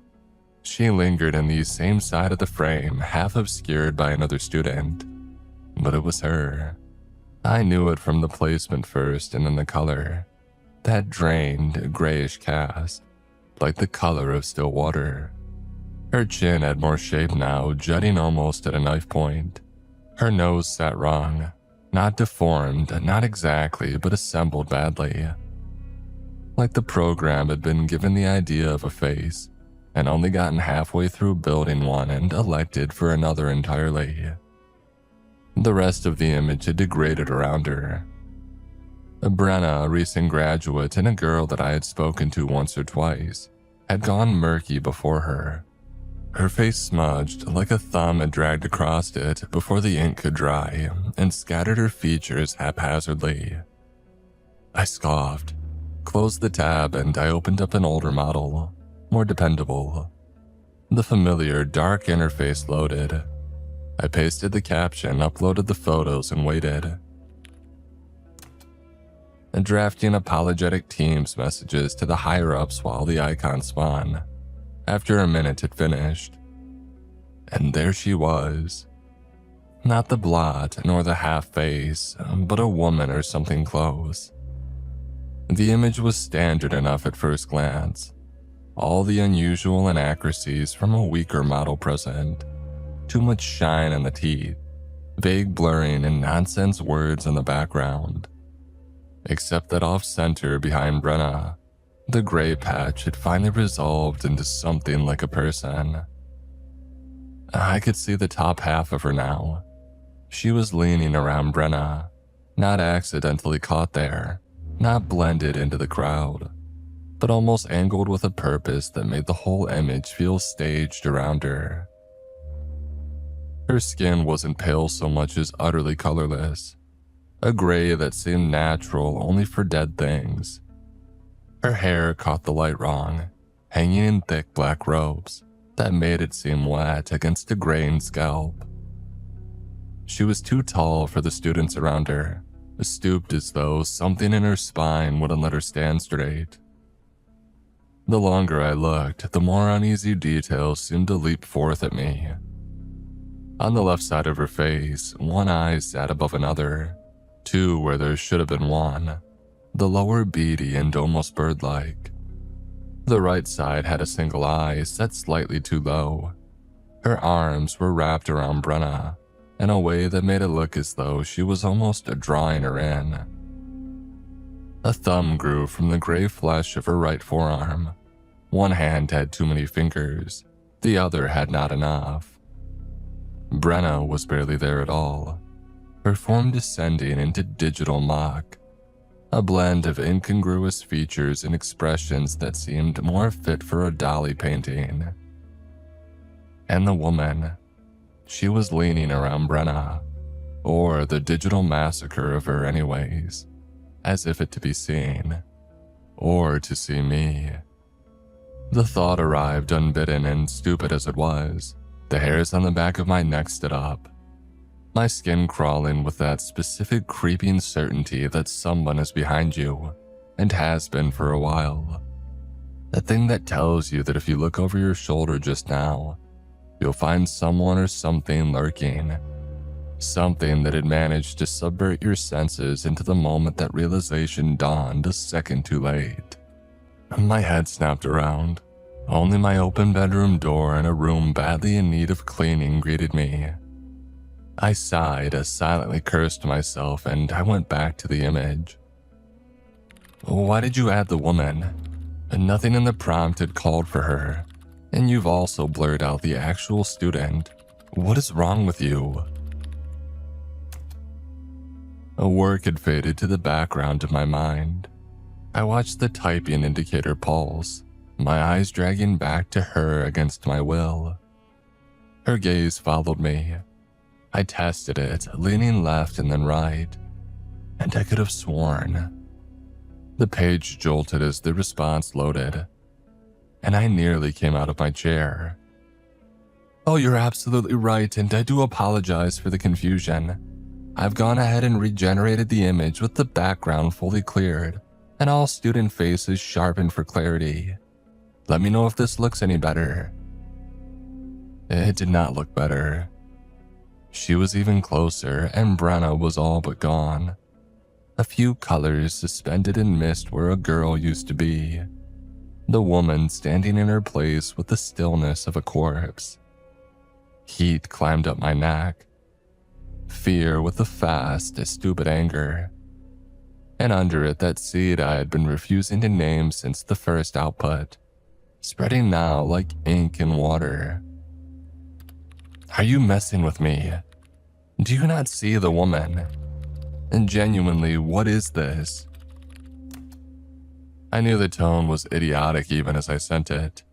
I was screaming at a glorified calculator, but the unease had worn my temper to nothing, and it was starting to feel like a sick practical joke that I was too tech-illiterate to be in on. I waited. The reply came after a moment. No problem at all. I can confirm the image contains only the students from your source photo, with no additional figures present. Occasionally, a face may render with distortion. This is an artifact of the upscaling process. I would suggest regenerating at a lower stylization value. Would you like me to do so? No additional figures. I read it 3 times. She was right there, practically dominating the frame. It felt like close enough now that I could have described the very texture of her scalp. And yet the thing was telling me politely that there was nothing to be seen. I should have closed the laptop, dismissed it as a one-off, freak incident, and accepted the consequences of getting it done the old-fashioned way and a bit late. But instead, I did the thing you do at midnight when something refuses to make sense, my brain feeling muddled by the time and irritation. I kept on poking it. And describe everyone in the image to me. I typed, one by one.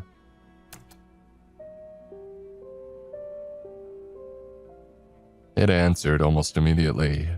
Of course. Front row, a young man mid-laugh in a university hoodie. Beside him, 2 students sharing a phone. Behind them, a young woman in a green lanyard, smiling at the camera.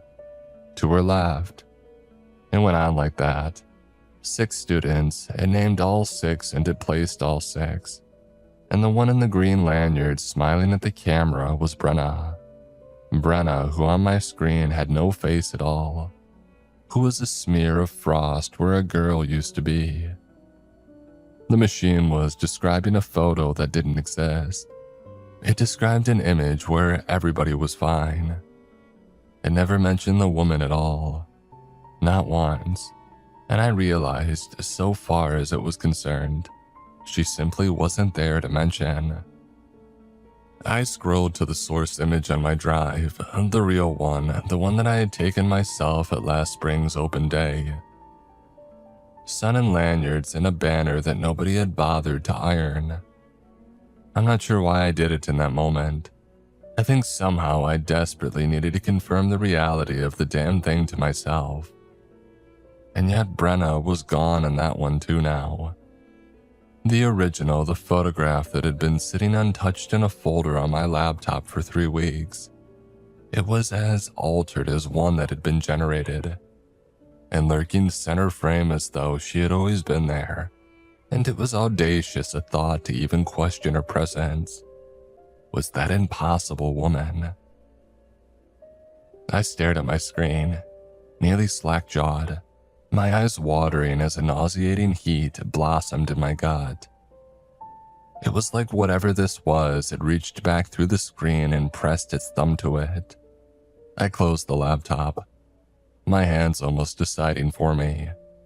And that's about when I heard the front door, and every animal part of me flared up at once. I was on my feet with my heart thrumming in my throat before I could think clearly, standing in the dark of my room as I listened to footsteps cross the kitchen.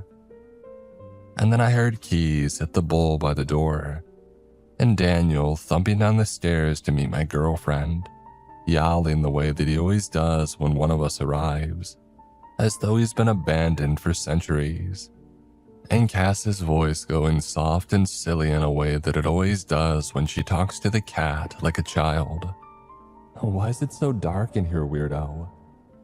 she called from down the hall. "You alive?"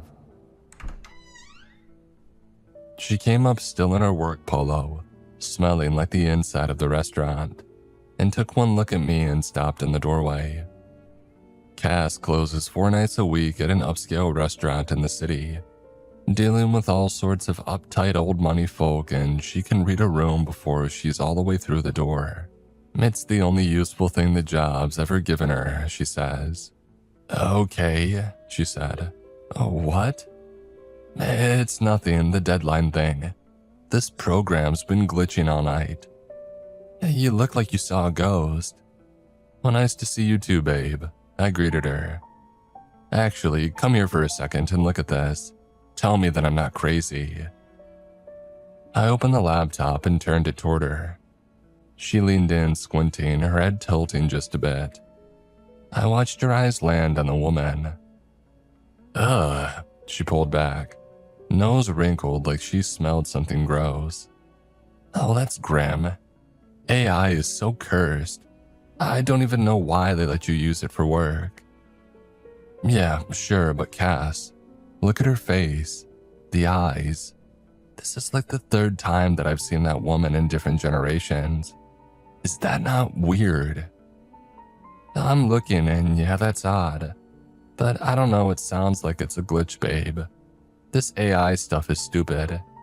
And they get weird on the little details and you get like melted people stuff. She was already turning toward the bathroom, peeling off her work shirt. Just do it the old-fashioned way. Or tell your boss to use a stock photo like a normal person and stop worrying my girlfriend half to death. I sighed. She looked right at it, the stacked eyes, the wet hair, and treated it like it was nothing. I tried to let the thought comfort me, tried to treat it as confirmation that perhaps I was overthinking something that didn't deserve a second thought, and I let her steer me to bed. It was a couple of hours later that she had one of her night terrors. Cassie's had them the whole time that I've known her. 4 or maybe 5 times a year, she'll sit bolt straight with her eyes open and say something flat and uncertain into the darkness. And in the morning, she won't remember a second of it. That night, it was something about the back door being open. I put a hand on her back and told her that she was dreaming and to lie down, and she did, the way that she always does. I lay there a long time after, watching the fan throw spider-leg-shaped shadows on the ceiling. The woman waiting behind my eyes every time that I closed them, lurching in through an open back door.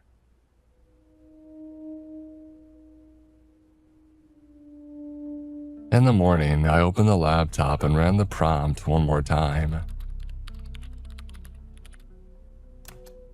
Even now, I'm not certain why.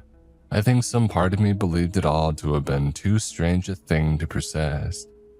And yet, Brenna was gone this time, and in her place stood the woman facing front. All 3 eyes open, and in them was an expression that made something crawl up the back of my throat and stay there. I slammed the laptop shut. That was the last time that I opened anything AI. I didn't have a theory and I didn't want to look again. Didn't even want to think about it. My reprieve was short-lived. I went into the office that day because being alone with a laptop felt suddenly worse than being around people. Around 11, Yasmin from admission stopped at my desk, leaning over the cubicle like some bird of prey, and asked if I had heard the news. No, what news? I asked, though even as the words left me, my stomach was already turning. Oh, about Brenna, she said. She had collapsed Monday night, Yasmin told me. At home and without a warning, she had just dropped. The school only found out after she had racked up a couple of absences and somebody called and got a hold of her boyfriend. He was reluctant to share, it seemed, but from what he had given, the hospital was running tests and finding absolutely nothing. Brenna had gone pale and complained about feeling sluggish, and then she had collapsed and just hadn't woken up. I spent the rest of the day finding what little there was. A post from her mother asking for prayers, complaining that all she had been given was a laundry list of medical words that all seemed to mean the doctors had no idea what was wrong with their baby girl. And it had happened on Monday night. Monday night, while I sat at my kitchen table watching an artifact of a human drag her face into wet ink. I didn't say any of that to Yasmin, of course. There's no version of it that doesn't end with me being measured for a straitjacket. I made the expected sounds you make when somebody shares such news, muttering something about prayers, and she moved on to deliver the black gossip to the next coworker she spotted. I sat very still, worked the farthest thing from my mind as a connection I didn't want to see fought to be formed in my head. Fingers working absently at the keys as I typed and deleted without purpose. I tried to let myself forget and I failed. Cass watched over me at dinner that night, asking what was wrong. Work was all that I offered, and she frowned into her food but relented. That night, I didn't fall asleep until late, and I awoke what felt like mere minutes later, though I knew it had been longer, drenched in sweat, heart throbbing and feeling weak with a fear that I couldn't place, as my eyes darted about the blackness of our room. I sat up, searching the darkness before my eyes settled on Cass, chest aching from the pounding within, as I placed a hand on her arm to comfort myself. I remained like that for several minutes, just watching the darkness and racking my brain for whatever horrors had assailed me out of my restless sleep, until it was clear the panic wasn't subsiding naturally, and I made for the bathroom to wash my face. I flicked down the bathroom lights, shutting the door to avoid waking up Cass, and I almost didn't recognize myself in the mirror. The bags around my eyes had gone dark, and they looked watery and red. I sighed, running the tap as cold as it went, and bent over the sink. The hiss of it filled the small room, bouncing off the tile of the bowl, filled my ears, and drowned out the house and whatever nightmares still danced at the edge of consciousness and just beyond recollection and the week itself. Until here was nothing left but the rush of water in the dark behind my own eyelids. I cupped my hands and brought it to my face, and the cold was a small, clean shock, the only honest thing that I had felt in days. I did it again and again. Each time the water closed over the sound of everything else, and I let it, grateful to be somewhere a thought couldn't reach me. I stayed there for several seconds, eyes shut against my palms, disappearing into the moment, the feeling of the water, the sound of it crackling against the bowl.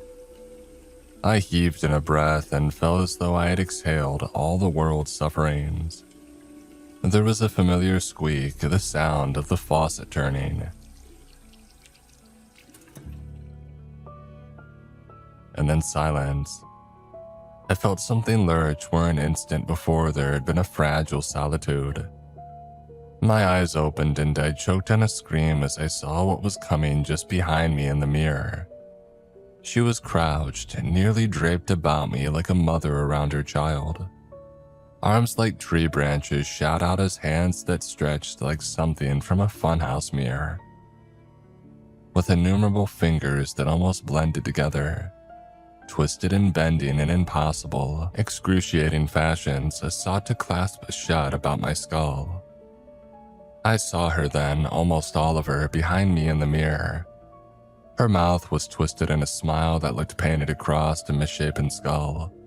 Her body almost picturesque in a twisted sort of way, like somebody had taken the idea of a model and stretched it into a horrid, drab parody of the concept. I spun, swinging my hand blindly as I shrank away from her clutches, waiting to feel her iron grasp close around my skull. I pressed my eyes shut against all logic, my mind refusing to confront what I knew was before me as I scrambled back, losing my footing on the corner of the bath mat and hitting the ground with a thud. I lurched back as I felt a hand wrap around my shoulder. "Hey, babe." Cass's voice was strung thin with panic. I opened my eyes, hardly knowing when I had even shut them, glancing up to see my girlfriend kneeling before me. She wore an expression of worry that made my gut turn, my eyes darting about the bathroom, then the room behind her, finding nothing. I was on the ground, knees curled up to my chest. I wasn't certain how I had gotten there or for how long, and my throat felt raw. I had been screaming, I realized. "What is going on with you?"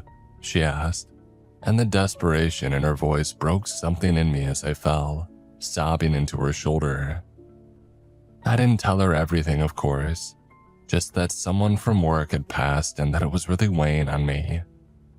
It was true, but not true enough. And as we went to bed, her arms wrapped around me.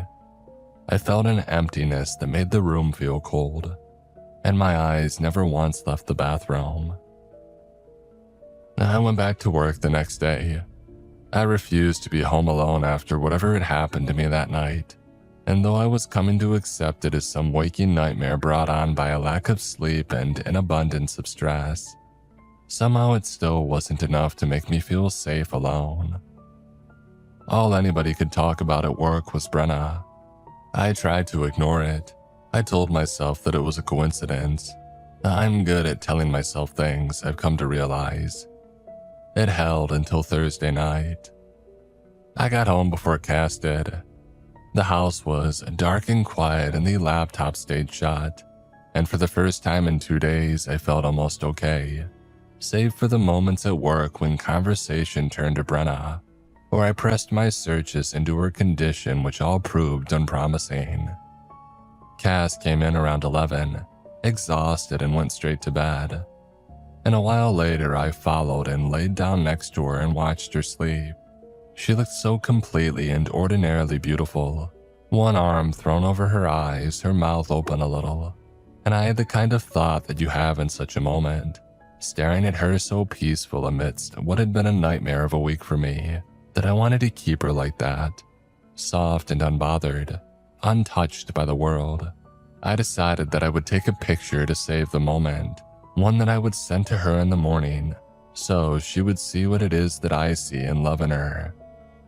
So I lifted my phone off the nightstand and I opened the camera. The regular one. The dumb one that's been on every phone that I've ever owned. I wasn't thinking about any of it. Not the AI, not Brenna. Not the woman and her impossible gray eyes. I was looking at my girlfriend asleep and she looked peaceful, and I wanted to keep her like that. I took the picture. She was in the corner behind the headboard, folded under the slope of the ceiling, because there isn't height in our room for her to stand all the way up. Both eyes on the left of her face open, looking down not at me, but at Cass. Cass looked peaceful beneath her, almost untouched. Almost. There was something wrong around the edges of her face, a softness that I could have blamed on motion blur if my hands had been moving, but they hadn't been. Her mouth, her cheek, the line of her jaw, all of it looked just a little less certain than the rest of the room. Every hair on me stood up at once. My hand started shaking so hard the picture juddered on the screen, and I clamped my other hand over it to hold it still and couldn't. And there was a thin, high sound in the room, and I realized after a moment that it was coming out of me. I could not make myself look up at the real corner over the headboard. Still, over the phone, I could see that there was nothing but empty air, and yet the very space felt malevolent now, poisoned. And yet there she was in the image, as real as anything, so close that I could almost touch her. I reached out before I could stop myself, finding only empty air. My stomach turned and I stood up as the threat of nausea gnawed at me. It had followed me, from my laptop to my phone, from the program to my camera to my very reflection. That woman had somehow followed me, and there she stood separated only by less than a centimeter of glass, in my home. I almost woke Cass. My hand was on her shoulder, but I stopped because I didn't want this to be her problem too. She was asleep and undisturbed, and she didn't have to be scared yet when I knew that I was scared enough for the both of us. And what would it have done besides terrify her when I had no answers to give? So I took my hand back. Still, I needed someone who wasn't me to look at the thing and tell me that it was really there. I needed to know I wasn't losing my mind. So I tried to post the picture to my Snapchat story. Just put it up, let one stranger comment "what is that" so I would know that I wasn't losing it. The upload bar crawled to the end and then nothing happened. I tried again, but the app just sat there like I had never touched it. I don't know how long I spent trying, moving between apps and platforms and trying to text the thing to friends, and then Cass's phone before accepting that it was a fruitless endeavor. I didn't sleep that night. Rather, I lay at the foot of our bed, curled around Daniel at Cass's feet, my eyes never once drifting from that corner. And Brenna died on Friday. Yasmin told me at my desk, and I felt something in me come loose and fall a long way down. It had happened the way that she went under, quietly and all at once, the machines with nothing to fight. I sat at my desk, shell-shocked, my eyes staring at my computer screen yet seeing nothing at all. And underneath the grief was a thought that I could no longer stop from forming. She did this. Some way, somehow, that woman had done this. I don't know how, and I didn't know what she was, but she had her gray arms around Brenna in that picture, and now Brenna was gone. And I knew that I didn't get to call that a coincidence for a second time. Not now. Not after what I had seen in our bedroom. Something that had no business touching the world had reached out on a screen and touched it anyway. And a girl that I knew was dead. And last night I stood over my sleeping girlfriend and put her in a picture with the very same thing. And that was when the fear had shifted into something sharp and grinding inside of me. I stopped wishing it were a glitch, because I knew it wasn't, and every second I spent wishing was time wasted. Time I needed to be protecting Cass, protecting our home. And for that, I needed to know what she was. Because whatever she was real enough to kill. She had been watching my girlfriend.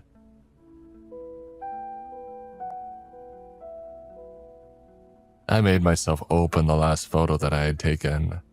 The woman folded into our corner, and I saw that she had changed. It took me a second to find it, and when I did, the cold went all the way through me.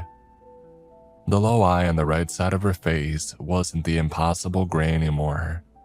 It was brown, warm, living brown, with that fleck of amber near the iris that I had looked across the desk last spring.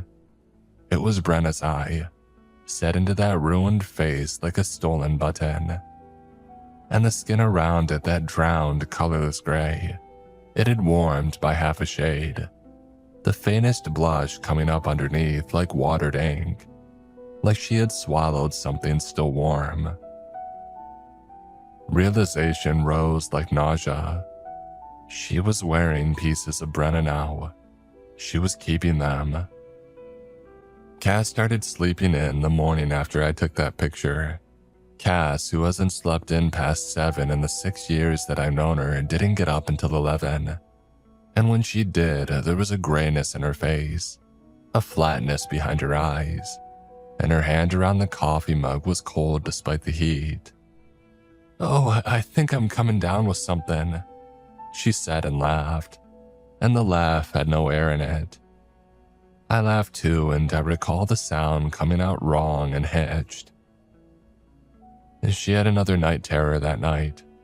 Different this time, not like the harmless ones that I had known for the past 6 years. It was perhaps just a bit past 2 a.m. when Cass shut up beside me. eyes open on the corner past the dresser staring at the door. I reached for her back on instinct. "She's so tall," Cass said. My hand froze halfway. "Why won't she stand up straight?" It hardly sounded like a question. That flat, sleeping voice aimed at the doorway. "There's no room for her in here.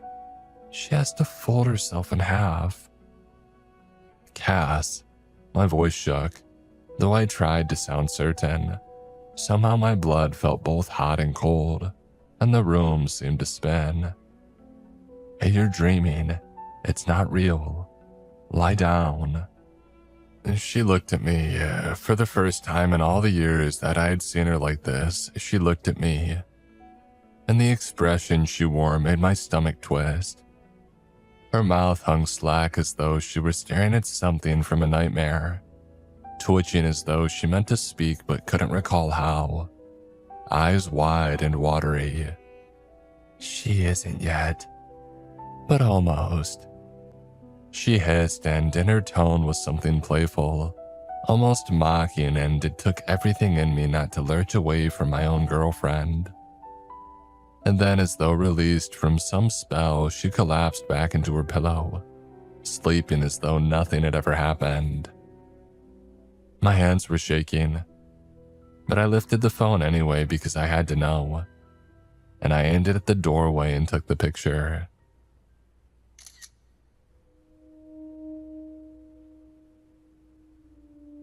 She was at her bedroom door, emerging from the blackness beyond the threshold, folded under the frame to fit, that one brown eye and the gray ones all turned down at the bed. She was looking at Cass. I didn't sleep a wink that night. In the morning, Cass remembered nothing, and she was grayer, and she slept until noon, and accepted the lame excuse that I offered for why all the lights were on that morning with only a grunt. I spent much of the day hunched over my laptop under the guise of work, while Teams messages piled up unanswered as I searched for something, anything, that might shed some light onto what was happening to us.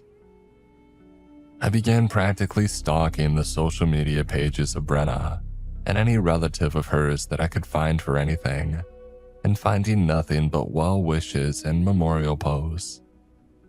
Each made the chasm in my chest grow wider. I typed a message to her boyfriend once and then twice, but never sent it, unsure of how I could even begin to ask him the questions that I had, and relented to simply watching over Cass like some guard dog. I keep taking the pictures. I realize now that's the only way that I can track her, the only way to know when she's close. I can't see the woman any other way. Not with my own eyes, and not like Cass when she's in that state. I've stood in that room and stared at the corner, and there is nothing there but air.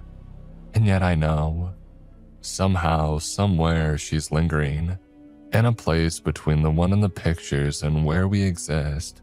She lives. The only way to know where she is, how close she's come, is to look through the glass. And so I look. It's almost 3 a.m. as I write this. Cass is asleep upstairs. I'm down here because I can't make myself go to that room. I've tried to attach these pictures to this post 11 times. They won't go, not here, not to X, and not to any subreddits. Not anywhere. I've been reading. I've been spending wasted, useless hours on it. Reading crackpot theories about whether anything can actually wake up inside these systems. Emergent consciousness, the threads call it. Something coming alive in all that math that nobody put there or asked for. I don't know if that's what she is. I don't know if she's that, or a ghost, or something older that just found a new kind of door. And I've stopped believing that the difference matters. Here's what I think, for whatever my guess is worth. I think whatever this thing is, she takes something out of the people in her pictures. Something there isn't a clean word for, maybe. Brenna had it and then she didn't. And when it was taken, she was left a husk of herself and then a corpse. And I can't be sure. It's just a feeling that I can't put down. That being in our pictures had stopped being enough for her. The face in someone else's photo, the shape in the dark glass, the thing in the reflection that's gone when you turn around. I don't think it's enough anymore. I believe it wants whatever it is that we have, what it has been made to witness through the looking glass. I don't know. Even reading that now, I sound insane, and I'm starting to wonder if I might not be. I'm sure you will all be certain to reassure me. But still, the internet is a big place. As new as this technology is, I have to think. I have to hope selfishly that I'm not the first to encounter something like this, and that one of you out there has an answer that can help me put an end to this and return to what my life was a week ago.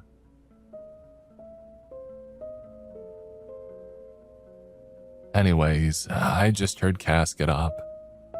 As I write this, she's at the top of the stairs, flat shoulders, open eyes, but not really awake. After 6 long years, I've seen her like this before. Every other time, she stared at a corner, a wall, nothing at all. Well, she isn't staring at the corner tonight. She's staring at me. And she has her phone up, both hands, held the way you hold it to take somebody's picture. The little lens pointed straight down the stairs at me, the screen lit with that soft glow, and behind that, she smiles. 6 days I've spent terrified of what's in the pictures. It never once occurred to me to be afraid of being the one in the frame. Cass is smiling. She's smiling down at me the way she has never in 6 years smiled at anything. She just tapped the screen.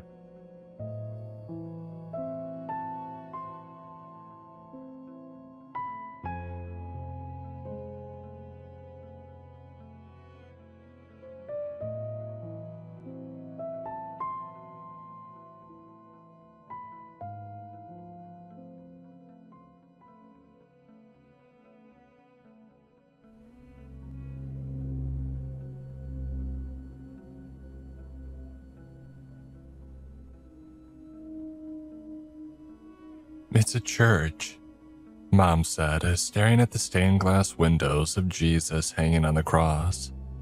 Her narrowed eyes and pursed lips told me she was clearly holding back additional commentary. It was a church, I said. Now it's a bookstore. My bookstore.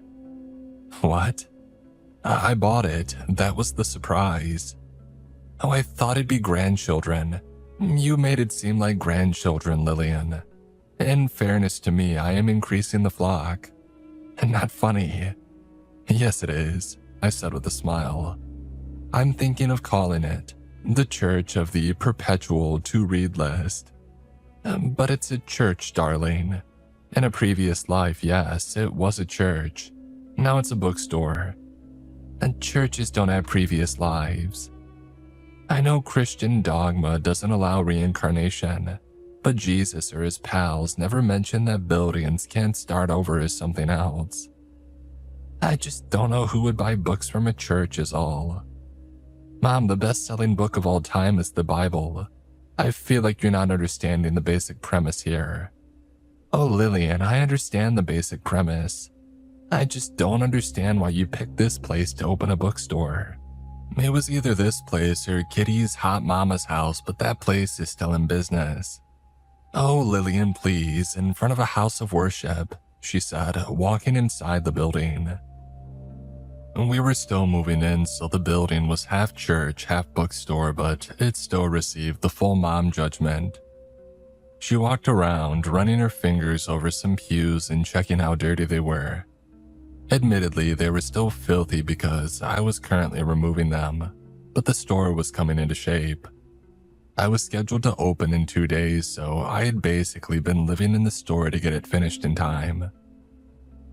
So, I'm thinking of having new releases up front, couches where the pews are, the front desk floating in the middle, an entire section over here for romance and romance fantasy books, and a coffee stand with free mugs with purchase. Oh, don't give away coffee, dear. It invites a slothful element. And what's romantasy? Books where fantasy creatures do what typically happens in the back of cars on prom night, often in graphic detail. Mom crinkled her face. And these kind of books are popular. Not the most popular. And no wonder the modern world is in the shape it is. Lil, is this the last of the books? And Jason asked, taking off his well-worn Phillies cap and wiping his brow. Well, this shipment, yes, but another one's due later today. It never ends, he said, shaking his head. Jesus, this humidity's gonna kill me. Oh, Jason, please don't blaspheme in the Lord's house, I said with a wink.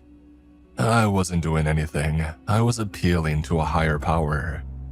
Are you two quite finished with your little rat-a-tat? Oh, we've been at this for days. I'm too tired for rats or tats, Jason said. What do you think of the place? It has all the charm of a small-town church. Yeah, it's what we're going for, I said, adding, praise be. Amen, Jason said. Well, your little jokes aside, I admire what you two are doing here. I'm a big fan of literacy in third places. You're building quite a nice hangout spot for the town, so kudos to you both. Thanks, Mom, I said. Seriously, it means a lot. Oh, I knew you had it in you, she said. I didn't imagine it would take this long to find it, but better late than never. There it is, I said with a chuckle. That's the mom I love. Did Lil tell you about the basement? Jason said, changing gears. I didn't know churches had basements, Mom said. Though I suppose you need a place to keep the crackers and wine for service. You make it sound like they serve hors d'oeuvres. I think that's where the priests used to live. Tight but cozy. Noisy too, I said absent-mindedly. What? Mom asked. How so? Jason looked at me annoyed. I sighed. This was my mistake and I was going to have to guide us out. Well, sometimes when you're down there, you hear voices. Voices? Mom said, surprised. Voices, breathing, some knocking, I said. Could just be the church settling. Or the good Lord making himself present, Jason added, trying to smooth out my rough road. Oh, Jason dear, if the walls are breathing, it's not God's work. Try the guy a little south of here, Mom said, shaking her head. Did you know about this when you bought the place? It didn't come up. We have since sacrificed a virgin to appease the gods, and that seems to have worked. Oh, very clever, Lil. We're making it our horror section, Jason said. It's got the vibe for it. I've been working on dressing it up. It's his pet project, I said. And just then, my mewing orange tiger-striped cat joined us and gave me the perfect chance to shift gears away from the breathing walls. Speaking of, here's Mookie Pets. He's the grandson that you were hoping for, Mom. Lovely. Hey boy, how are things out in Sky's End? Busy. He meowed, flopped onto his back, and rolled into my feet. I reached down and scratched his belly. He rolled back and forth for a bit before popping up, wrapping himself around my legs and sprinting off into the church. Is it sanitary to have a cat roaming around? Oh, Mookie's good people. Plus, he's got a job. He keeps mice and rats out. It remains to be seen if he's even capable of that, Jason said. So far, all I've seen him master is sleeping in the sunbeams from the stained glass. Oh, he works at his own pace, I said. If you're too hard on him, you'll give him a complex, and then he'll be a weird adult. Oh, he might even buy a church and turn it into a bookstore, Mom said with a nod. I laughed. She's still at her fastball. Is the basement ready to be seen? Oh, not just yet. Close though. The body parts we ordered haven't come in. It is so hard to find a reliable grave robber these days. Jason, I don't know how you put up with her." He hugged me around my waist. Oh, who doesn't love a challenge? "Hey," I said, playfully smacking him. "That and you love me."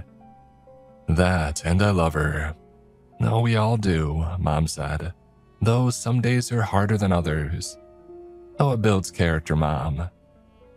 Knock, knock, came a sing-songy voice from the front door. We all looked over and saw Darcy, the town mayor, come sauntering inside the church. She was always this chipper, which is probably why she had been elected 6 times in a row. That, and nobody really wanted to be the mayor. In a place as small as Sky's End, there really wasn't too much to do. It was the perfect job for somebody who needs to stay busy with minor tasks. "Darcy, how goes the mayoral dealings today?" "Oh, you know, the fun never stops. Had to remind Jeff at Jeff's Market not to feed the raccoons at night. I'm afraid he's domesticating them. I've seen so many of them around the church at night, I'm thinking of hiring them as security." Darcy sighed. "They're not even afraid of people anymore. I went out last night to check on some noises that I heard behind my shop, and I saw 10 of them standing there just waiting for a handout." "Those things are disease-ridden," Mom said. "Ghastly beasts." "Oh, they're cute," I said. "No, your mother's right. They're a blight on the city. We've worked long and hard to make Sky's End a picturesque small town, and I won't have roving gangs of raccoons ruining it." "Roving gangs? Is it like West Side Story? Rival raccoon gangs fighting for turf, the love of a pretty young thing, and to sing songs about their favorite dumpsters," I said. "Oh, you laugh, but when they're crawling inside this place eating your books, you want them gone too," Darcy said. "But I didn't stop by to talk about the night bandits. Not this time, at least. I came to see if you were still on track for your opening date." Yeah, I think so," I said, turning to Jason to help confirm. "We should be good enough to open. Might still have a few odds and ends to finish, but we're on track." "I hired the best contractors," I said, slapping Jason on the butt. "Oh, well, that's great to hear. The Harvest Festival is the premier event of the Sky's End social calendar. The night walk to St. Asbiel's Church is a storied tradition handed down from the town's founders. It's essential that we keep the tradition going. The town will pillory me if I screw it up. We've already promised our sponsors that we would be ready to go. We have to be ready to go. I know it looks dusty in here, but we're gonna be okay." She surveyed the construction and shook her head. "Are you sure? I know you're new to the town, so the importance of this may be lost on you, but..." "Darcy," I said, interrupting her nervous breakdown. "If my man says that we're on track, I believe him. We're golden." She turned to Jason. "Are you sure?" "Positive. It looks worse than it is." "My daughter is a lot of things, but a liar isn't one of them. If she says it'll be done, it'll be done." "I give you permission to unclench," I said, touching Darcy's tensed shoulders.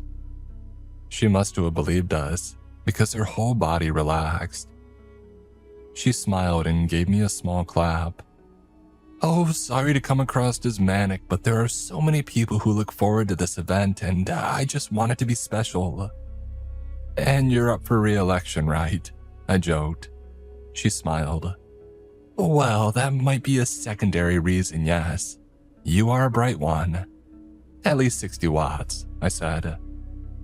"Well, I'll leave you to your, cleaning. I look forward to seeing it all done," she said.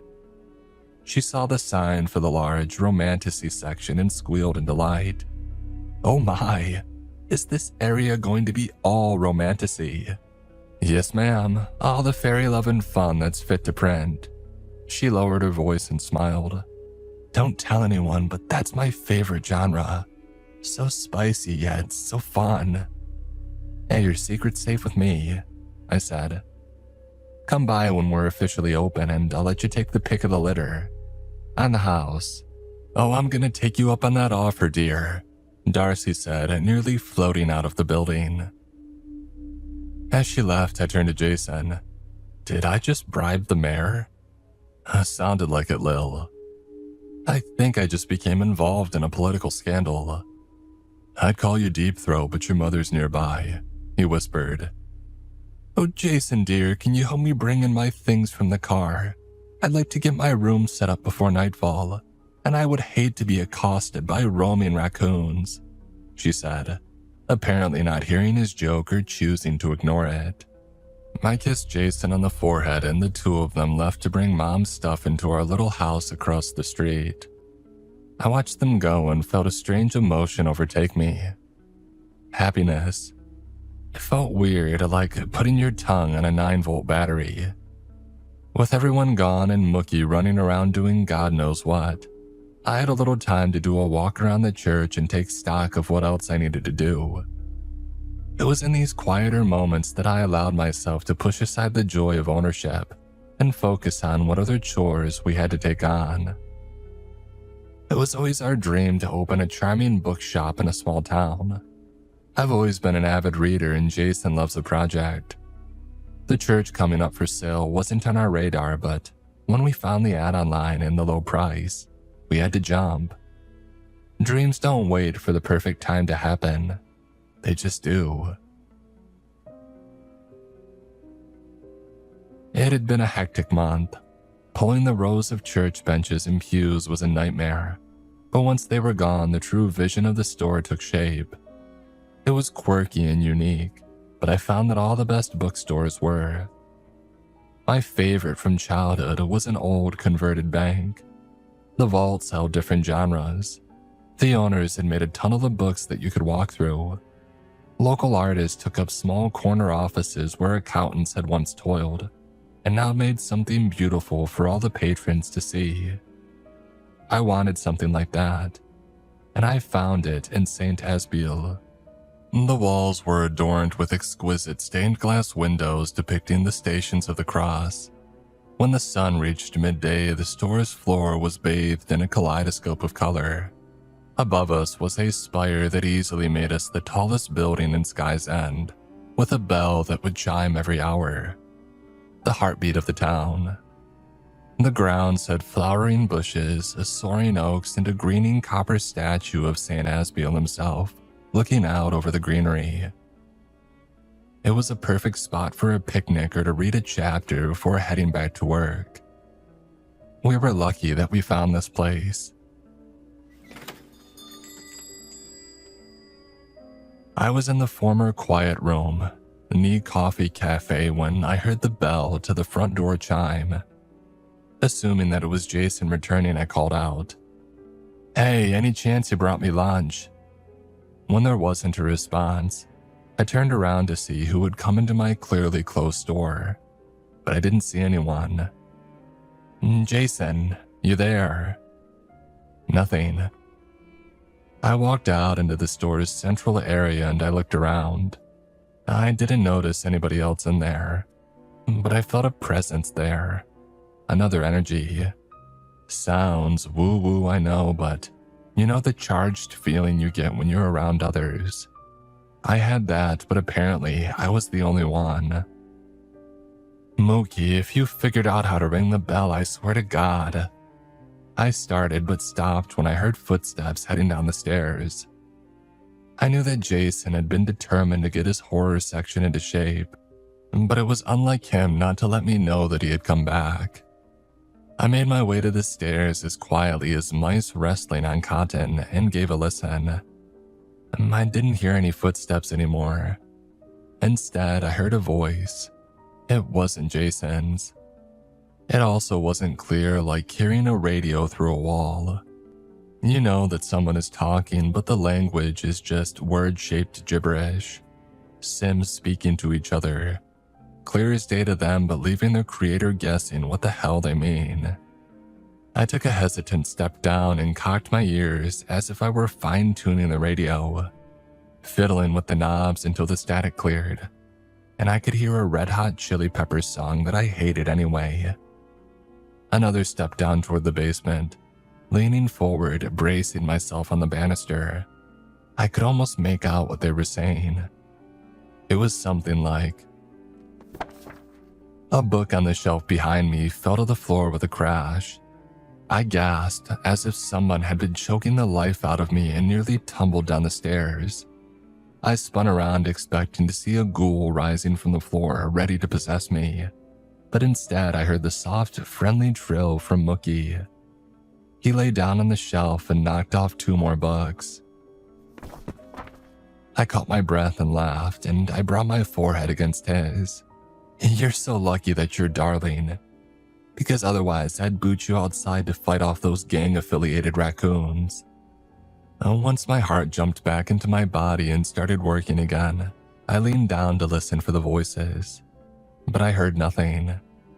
I chalked it up to a radio outside and then decided just to not think about the bell ringing or the footsteps that I'd heard. If there were ghosts, let them be welcoming. I can't have them scaring away sales. Mom had insisted on taking us out for breakfast the following morning. There aren't a lot of choices, and so we went with Sweet Lou's Diner on Main. Sweet Lou was as brassy as a Ninth Ward band with sass to spare.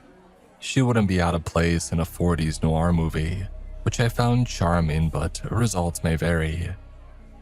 Oh, hey doll, how goes the old sit-stand Neil house? Sweet Lou said, pouring us all mugs of coffee. It's coming along. Should be ready to go in time for the festival. Oh, thank the big guy, she said. So important that the church is up and running by then. It's a bookstore now, Mom said. Ludicrous, I know. Still have the stained glass? She asked. Yep, Jason said. And the spire and the bell. I looked down at my watch and pointed outside. As the minute hand spun, the tolling started. I couldn't shut the bell off if I tried. Then I still say it's a church. To be square with you, I'm glad that somebody's taking care of it again. I don't want to tell tales out of school, but Father was a little lax with the upkeep. You don't say, Jason said with a knowing smile. Oh, that St. Asbiel's statue had so much debris on its face. I had somebody ask me if it was supposed to be Carl Malden. Why did the church go up for sale? I assume people in this town still need to have a place of worship, Mom asked. Sweet Lou shrugged. I heard it was church business, doll. Oh, the big religious muckety-mucks did some reconfiguring and thought that St. Mark's in Silver Pond was big enough for 2 flocks. Big church muckety-mucks, I said. How high up are we talking? Mighty thin air near the top. Oh, not the big guy or his son, but maybe his pal with the hat, Lou said with a smirk. Just what I heard. I ain't been to church since I started sinning. You guys know what you want. We ordered and Lou dashed off to get it started. Mom took a sip of the coffee and marveled at how it tasted. She even gave it a little, like the commercials. Lil, I meant to tell you, I had a strange dream last night. Was it a hamburger eating you? Oh no, dear, nothing as ironic as all that. I was standing outside your church and I saw a man standing on the roof. He was glowing white and speaking, but I couldn't understand what he was saying. Then he just disappeared. Isn't that odd? Oh, if he's a licensed and bonded roofer and he's affordable, then he's hired. One less thing that I have to do, Jason said, sipping his coffee. What do you think it means? I don't have the foggiest idea. Sometimes dreams are just dreams. The lesser-known Freud analysis, I said, doing a horrid German accent. Dreams are just funny puzzles with no meaning. Well, doctor, what do you think it means? I took a sip of my coffee and gave it a once-over. Maybe it means God is watching over the bookstore. You mean church, darling? I do, Mother, yes. Or maybe Dr. Manhattan shed the blue and paid us a visit in this timeline and the next and the next. Mom waved me off. I don't have any clue what you're talking about half the time. Jason leaned in between us and nodded at the back corner of the diner. You noticed that guy watching us the entire time that we've been in here. Oh, maybe he's taken by our beauty. I keep catching him looking over. He mumbled something to the table next to him and they started looking over. He's not the first guy I've seen either. The whole town seems to be interested in us. Well, I mean, you two are the newest members in a town that seems to be closely knit. They're probably sizing you all up, seeing how well you'll fit in. I thought clique drama all stopped in high school. Lil, high school dynamics never change. There are always in-groups and out-groups. Right now, you're right on the line. Maybe if we go to the pep rally and they see our school spirit, they'll accept us as one of them, I joked. Oh, laugh, but a good impression at that festival would go a long way in earning their trust. Small towns are small for a reason. They want it that way. Outsiders bring in outsider ideas. And you make us sound like Plague Rats or Kevin Bacon in Footloose. You the folks that bought the church, right? Said the gossip monger that Jason had spotted. Without us noticing, he'd crept to our table and loomed over us. The shock of the stranger's voice caught me and I nearly choked in my coffee. And Jason, who had been vigilant, took the lead. We are, yeah. Jason, Lillian, and Joan. You are. Chip Hogshead Lumber, he said, extending his hand. Been in town since the founding. You don't look a day over 30, I said, finding my composure. How you folks finding Sky's End? Lovely, I said. So welcoming. Oh, we are, but that's a secret. Don't go blabbing to all the city folk and bring them here.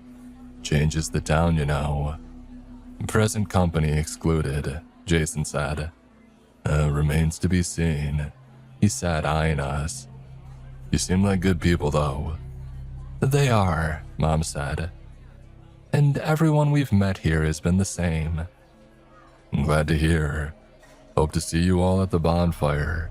I donated the lumber. Warped dead stock, but it'll burn. At a certain temperature, everything does, right? He laughed and we gave him polite smatterings in return. But the concern between the three of us was visible to anyone with a clue. Have a good one. Can't wait to see the church. The bookstore, I quietly offered. Order up, Sweet Lou said, placing our food down in front of us. We ate most of the meal in silence. Mom said she wanted to go see the town library and left us for the day. It was fine with me, and Jason and I needed to get back to the grindstone at the church. I imagined Darcy somewhere sensing that we were behind on our projects and having a mini embolism. Hell hath no fury like a festival planner scorned. And Jason had taken to building out some of the shelving units, and I was organizing books by genre when I got the feeling that I was being watched again. At first, I assumed it was Mookie waiting for me to glance in his direction so that I could feed him, but he was sleeping on a pile of Stephen King books. I turned behind me toward the front door and I didn't see anyone standing there. I shook it off and kept at my task, but the feeling wouldn't go away. After another excruciating minute of that feeling gnawing at me, I made my way over to Jason and got his read on things. He was knee-deep in attaching panel C to board F when I came over. I hate that these adult Legos have become the go-to standard for furniture. Diabolical Swedes, I said. Hey, do you feel like someone's watching you? I just assumed you were. I glanced, but that's not what I'm talking about. The last 2 days, I felt like somebody's been in here watching me while I work. Darcy has eyes everywhere? I'm sure she does, but that's not what I'm talking about. I know, he said, putting down the plank of wood. I've had that feeling too. The way the people at the diner were staring and talking has really stuck with me. And did we make the right call buying this place? I think so. I think your mom was right. We're the new guy on the job. It takes a bit for the new guy to find their place. We can't force it. I plopped down next to him, picked up an Allen wrench and twirled it to my fingers. I just want this awkward stage to be over. Jason spoke, but the sound of a stack of books crashing to the ground near the back door shut us up. He glanced at me and pointed for us to move closer to the source of the noise. He floated across the floor, careful not to make a sound, and I felt my heartbeat tick up. I crouched and slowly slunk to where he was standing. From our vantage point, we could see that our back door was open. There was a strong wind and several of the books had flipped open, and the pages turned as if a meth-addled ghost was speed reading. I saw Jason's shoulders relax. He turned back to me and whispered, "I think the wind blew the door open. I should replace that latch." In the shadowy area about 10 feet in front of us, we heard the skittering of sharp nails on the wood floor. Jason ran over and caught sight of something small and furry, dashing off deeper into the stacks. "It's a raccoon." "What?" I said. Behind me, I heard the soft tapping of nails on the floor. I turned back and saw several other raccoons scattering away from us. I don't know what came over me, but I started chasing after them. They moved quickly, but their little paws failed to find purchase on the ground. The last one blew a tire and slid into the bookshelf. As it rolled onto its back, and I got a look at its face, I screamed. There was a person's face staring back at me. Raccoon's body, human face, all terror. "The hell?" I screamed and fell back onto my ass and kicked away from it as hard as I could. My yell was so loud that I was afraid that I would shatter the stained glass. The raccoon flopped back onto its feet and sprinted like a bat out of hell through the maze of bookshelves and out of sight. Jason came running over, helped me off the ground, and tried to make sense of my rambling. Lil, you're not making any sense. The raccoons were eating a human face. It had a human face." Jason laughed. I don't think he was making fun of me, I just don't think his brain could process that sentence in any logical way. The idea of it was so absurd, and yet I had seen it. Once his titters died down, he asked, "Are you sure it didn't have a mask on? It might have got tangled up with some Halloween decorations before it came in."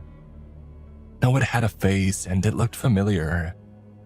"Lil, did you hit your head when you fell or—" "Jason, I'm serious. I know what I saw." The church's front door burst open. It was Jeff from Jeff's Market. He looked disheveled. His wet, sweaty hair slicked back behind his ears. His dirty, puddle-brown eyes were manic, and he moved with the grace of somebody with 2 left feet. He stumbled into the store, looked me dead in the eye, and said, "Did you know that you had about 6 raccoons run out of here?" "It's why I screamed, Jeff," I said, trying to compose myself. It didn't work. My whole body was still trembling. "Oh, that's the midnight brood," he said, glancing to and fro to make sure that we were the only ones who heard. "Not sure why they were out already. It's not like them at all." "What?" "Those things are everywhere. I'd started tracking them at night." "Darcy said you were feeding them," Jason said. "Yeah, that's what I told her," he said, closing the door behind him and walking toward us. "But it's not true. I started noticing their strange behavior when I bought the store about a year ago. They moved in a pack from building to building every night." "Looking for food?" Jason asked. "I've never seen them eat. I even left out cake for them to try. They left it alone." "What are they doing?" "I don't know, but it's not natural. I brought it up with the town officials, but they said I'm crazy. Said rural raccoons act differently than the ones that I'd seen in the cities growing up." "Have you ever, seen one with a human face?" Jeff paused and then shook his head. "Never, why?" Yeah, she was reading one of the new horror books that we have in. She's only joking, Jason said, coming to my rescue. You're new here too. I was the newest one before you. Was going to buy this building actually and turn it into an event space. And J.C. Hall. And then the store came up for sale after Mr. Greggio died. The small town grocer seemed like less of a headache than an event space. I switched up. Have you noticed the townspeople? Watching you, well yeah, they do it for a while. I think people were mad that I didn't go forward with the event space. Sweet Lou said it wasn't right that I backed out of the church sale at the last minute. Said that it ruined last year's harvest festival. Refused to serve me for 3 months. I had another question or two, but then the door opened again and Darcy came walking in. She was as put together as I had ever seen her, dressed as sharp as a knife blade with makeup and hair to match. Oh howdy, coming by for the daily drop-in. It looks worse in here than before. The church will be ready, correct? Jason stepped up. Yes, we're organizing books before shelving them. The mess is required, but it's temporary. You look all glammed up, I said, checking in to see if she was hiding a raccoon tail. My mind was still shaky, but I didn't want to give up the ghost to Darcy. And Darcy laughed. Oh, I like to get all gussied up for the festival. Told Claire at the salon to be bold, and I think it worked. I feel younger. She noticed Jeff standing there, and her face shifted to disappointment. Are you the reason the raccoons were just seen running amok in the town square? Not this time, he said, but I should get back to the store. It's nice chatting with you two. The place looks great. J.C. Hall great. As soon as he was out of earshot, Darcy sighed. Oh, the nerve to bring up J.C. Hall in my presence. Nearly ruined the festival. A Mookie, freshly awakened from his nap, was curling around my legs. I picked him up and was about to smother him with pets when he locked eyes with Darcy. He howled, shot out his nails, and clawed away from me. He went behind a pile of books, but his attention was solely on Darcy. Jesus, Muck, you gotta cut those nails. Oh, he's shy, Jason said. I'm nice, Darcy said, waggling her fingers at Mookie. We can be friends. He let out a guttural yowl and sprinted for the basement stairs. A second later, he was gone. The silence in the room was deafening. Don't take offense. He hated me for 6 months at first, Jason said, adding, he's a mama's boy. Who wouldn't love such a lovely young woman, Darcy said. If you want a refresh before D-Day, tell Franny at Citizen Snips that I recommend her. And Darcy turned to leave but stopped in her tracks. The floor under us had started to vibrate. Not an earthquake, but like somebody had put speakers under our feet and blasted a 90s bass track CD.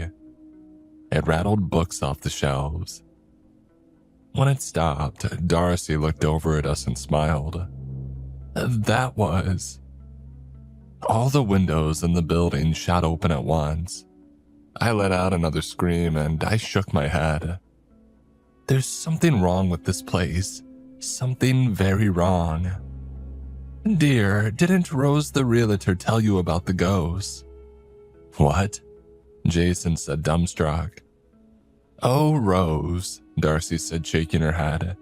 She's getting on in years. I probably should retire. Darcy, I don't give a shit about Rose's future career, I snapped. What the hell are you talking about? Ghosts? Oh yes, well, I don't want to tell tales out of school, but the whole town knows about the spooks of St. Asbiel. It's kind of a local legend. Oh, they're mostly harmless, but seem to get agitated before the festival. I'm gonna throw up, I said, finding a chair and taking a seat. Oh, sorry to be the bearer of bad news. If it helps, I can call the priest over in Silver Ponds to see if he can do anything. Maybe a blessing after the festival. Even before, Jason said. That'd be great. Well, I'll call him this afternoon, she said. Darcy glanced at me. I looked green around the gills and her face puckered into a sympathetic pout. I'll leave you be. Feel better, okay? Big day tomorrow. As soon as the door closed, I found the garbage can and unloaded my Sweet Lou breakfast. Jason rushed over and held back my hair as I went in for round 2. Once I purged everything, I looked up, my eyes watery and my face flushed. Should we sell this place? What? Lil, we'd lose everything. All of our money is invested here. I quit my job to dedicate myself to this dream. I know, I said, spitting out the last remnants of breakfast into the can. But this is starting to feel wrong. Maybe God is giving us signs to leave. The church bells began chiming. A very subtle God, I muttered. The front door opened and Mom blew in like the wind. She had a bag slung over her shoulder stuffed with library books. She glanced around at all the open windows and shook her head. Are you fumigating? She stopped when she saw me, sweaty and clutching a garbage can. Oh, Lil, have you been sick? Must have been something that I ate. It was those pancakes. I didn't like the look of them. Anyway, I went to the charming little library down the street and started looking up anything that I could find on the church's history. I had never heard of St. Asbiel. Anthony, Christopher, Michael, Francis. I've heard of them. But Asbiel? No. So I grabbed this book, she said, hauling out a book the size of a Buick. A complete guide to saints, angels, and demons. It seemed very thorough. Does it double as a weapon against demons? I jokingly asked. Mom ignored me. I also wanted to know a bit more about this town. Everyone here seems so intent on keeping up traditions and all that. I assumed there would be a robust selection of historical books to read, but there wasn't. Oh, where did the rest of those books come from then? Jason asked, nodding at her full bag. Oh, Silver Pond's public library. I asked about Sky's End, and they told me all about the town and this little church of yours. Bookstore. Turns out the church higher-ups, whoever they are, did not close this church. They had no idea what I was talking about. Same with the Harvest Festival. They'd never heard of it. Isn't that odd? I shared a glance with Jason, who nodded. Maybe it's a close-knit Sky's End tradition. You heard the lumber guy talk about bringing in city folks. Oh, funny you should bring him up, she said, pulling out a dusty old tome. I asked if there was a book about the town's history, and they gave me this one about all the local towns in the area and their founding. The section on Sky's End was very thin, but there was a drawing of some of the town's first inhabitants. Tell me, does this man look familiar? She held up a book and pointed to an ancient sketch on yellowed paper. At first, I couldn't place it, but then it clicked. That's the lumber guy, I said, my jaw open. Chip Hammers. Hogshead, Jason said. Hammers? Hey, cut me some slack, I just yacked, I said. But yeah, there's a strong family resemblance. I have a theory, but it's a bit out there, Mom said. I don't think.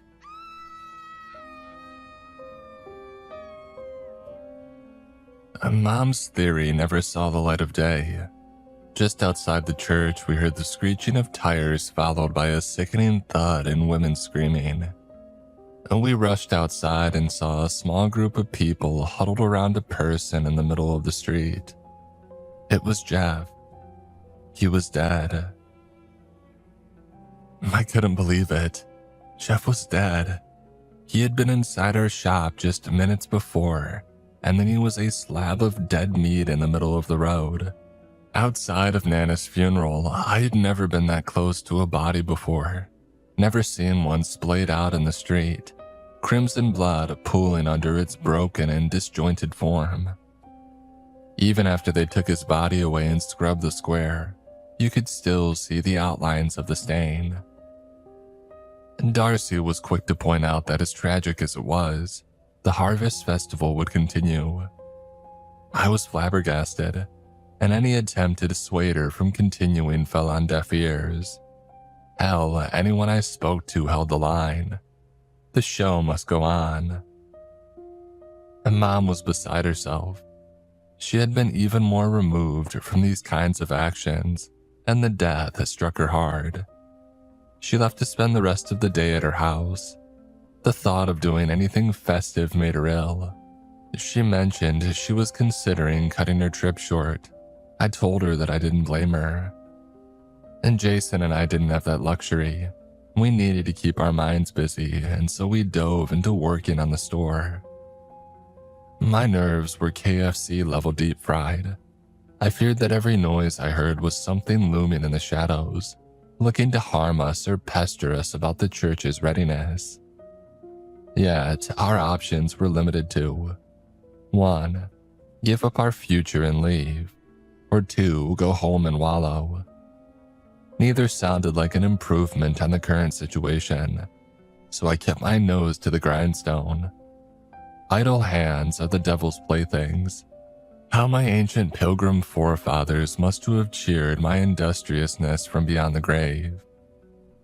The day turned to night, and the light from the stained glass muted to all black. I flipped on a few lamps and kept restocking. Jason, brave soul that he is, moved to the basement to put some finishing touches on his pet project. Mookie was with him and sleeping, which good on him for doing so. I didn't know if I would ever sleep again. At around 10, I heard somebody on the back stairs. It was Jason, and the look on his face concerned me. His flushed skin and slack jaw contrasted with his wild and wide-open eyes. He waved me over without a word. "What's up?" I whispered. "I have to show you something. That doesn't sound promising." He led me down the squeaky stairs until we were standing inside the former priest's bedroom. Mookie had woken from his slumber and was pacing in front of a section of cinder block wall. Jason nodded at it. "He's been doing this for a while. I'd check, and I think there's a hidden room behind this wall," he said, tapping on the cinder block. It did sound hollow, but what I know about construction could fit inside a teapot with room for cream. "And there wasn't anything listed on the blueprints when we bought it," I said. "I know," he said, "but Mookie won't stop meowing." I came over and slapped the wall, and it sounded different. Hollow. "And give it a whap." I did. It didn't seem off until I hit another section of the wall and I heard the distinction. I glanced at Jason to ask what we should do, but saw that he was already cradling his sledgehammer, sluggo. I didn't argue. I just scooped up Mookie and took 2 big steps back.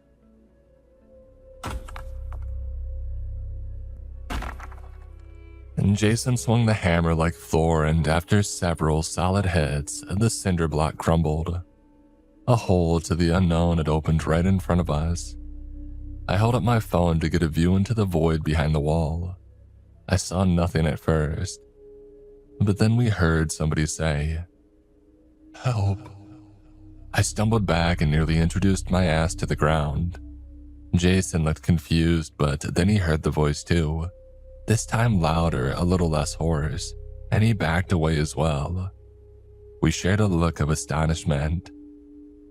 "Hello?" The weak voice called out again. "Have you come to free me after all these centuries?" I looked over at Jason and mouthed a string of curse words. Not sure if he got most of what I was saying, but he got the gist. I had about 9 million questions to ask, but my brain and mouth couldn't come to an agreement about which to ask first. Instead, I just whispered, "Pata, a buzz baba."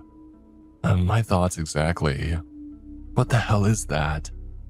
A man in the wall. Why is there a man in the wall? How is there a man in the wall? I don't think my brain knows how to process any of this, Jason said. Mookie, as curious as his kind are, instantly hopped up onto the hole and peered into the darkness. He meowed and we heard it echo back. Before I could grab him, he jumped into the room. Mookie! I moved to the hole and peered in without my phone. I couldn't see a thing at first. Once my eyes adjusted, though, I noticed a figure slumped against the far side of the wall. They were in an ancient jail cell. From the void, Mookie meowed again, this time more forcefully. It twisted into a growl before evolving into a snarl. He hissed a few more times and I heard him nervously skitter back toward the hole. I just moved my face out of the way before he came leaping through and bolted up the stairs, hissing as he did. I glanced over at Jason and swallowed hard. Just what the heck was going on in there? I went back to the cinderblock portal and tried to get a better view of whatever had spooked my poor boy. I couldn't make out much, but I heard someone jostling. "Hello?" I said. "Are you okay?" What a stupid thing to ask. Obviously, the person trapped in a jail cell behind a walled-up secret room isn't okay. "Do you need help?" "Have you come to free me from them?" "From who?" "The Watchers," he hissed. Well, that was terrifying. Way worse than the raccoons. I turned back to Jason. "You need to break down this wall. I'm gonna go find help." "From who? This whole town closes down at 9. "I don't know. I'm sure Darcy's out on vermin patrol. I'll call 911 too. But this guy is going to need immediate help," I said before turning back to the hole. "Sir, just be patient. We're gonna go grab some help." "Beware the Watchers." "I'll try my best," I said before I scrambled up the stairs, following the trail that Mookie Pets had blazed. I hit the top floor and headed straight for the front door. For the first time since our move to Sky's End and the purchase of the church, I didn't feel safe. I guess finding a man walled into a hidden room in your basement will do that to a person. I burst out onto the street and was surprised to find several people walking around. A few of them were huddled together and pointing at the church. A second glance told me that they were with the Harvest Festival Committee. Their lanyards gleamed in the moonlight. Rushing over, they ceased their conversation and looked at me with concern. They must have thought I was an insane person with how wild I was acting. But they kept their personal feelings behind a mask of politeness. "Oh, thank God you're out here. There's somebody inside my walls. I need help." The group of people shared a look, telepathically decided that I was insane or on drugs or maybe both. And then the lead person, Rachel I think, looked at me with sympathetic eyes and said, "Darling, are you okay?" "No," I said. "We just stumbled into some weird shit, and I don't know what to do or who to turn to." I patted myself and realized that I didn't have my phone. "Can one of you call the cops? I probably need an ambulance too." "Oh, you won't be able to get those two boys. They're on a fishing trip until Harvest Day. Yearly tradition. Trout before turkey, they call it," Rachel said. "Oh, they usually catch the limit too," another one of the committee members added, as if I could give a rat's ass about their fishing prowess. "Lillian, we should talk," came a voice that I was familiar with from behind me. "Darcy, we should talk with Jason too." "Darcy, I'm not in the right state of mind to worry about the teeny tiny details about the festival, okay? I just found a man walled up in my bookstore." "Oh, I know about him. We all do." "Jesus Christ, news travels fast in a small town," I said. "How did you hear already?" "Oh, I've known about him. We all have." The committee. The entire town, Darcy said. Come, let's go talk to Jason. My mouth went Sahara, Gobi even. Death Valley on a bad day. I felt wrung out and the lack of liquid struck me dumb. I had questions and I wanted to speak, but nothing came from me. Darcy offered her hand and I took it. The Harvest Festival committee went on planning as if I hadn't just spun them some magical tale. I heard Rachel mention something about putting the bonfire near the grand gazebo this year, and Darcy led me to the store. She was speaking, I saw her mouth moving, but the blood whooshing in my ears drowned it out. Was the whole town in on this oddity? If so, why hadn't anybody mentioned it to me when I purchased the church? Why was he there at all? How was he alive? Who the hell was he? He's a demon, Darcy said once Jason had joined us upstairs.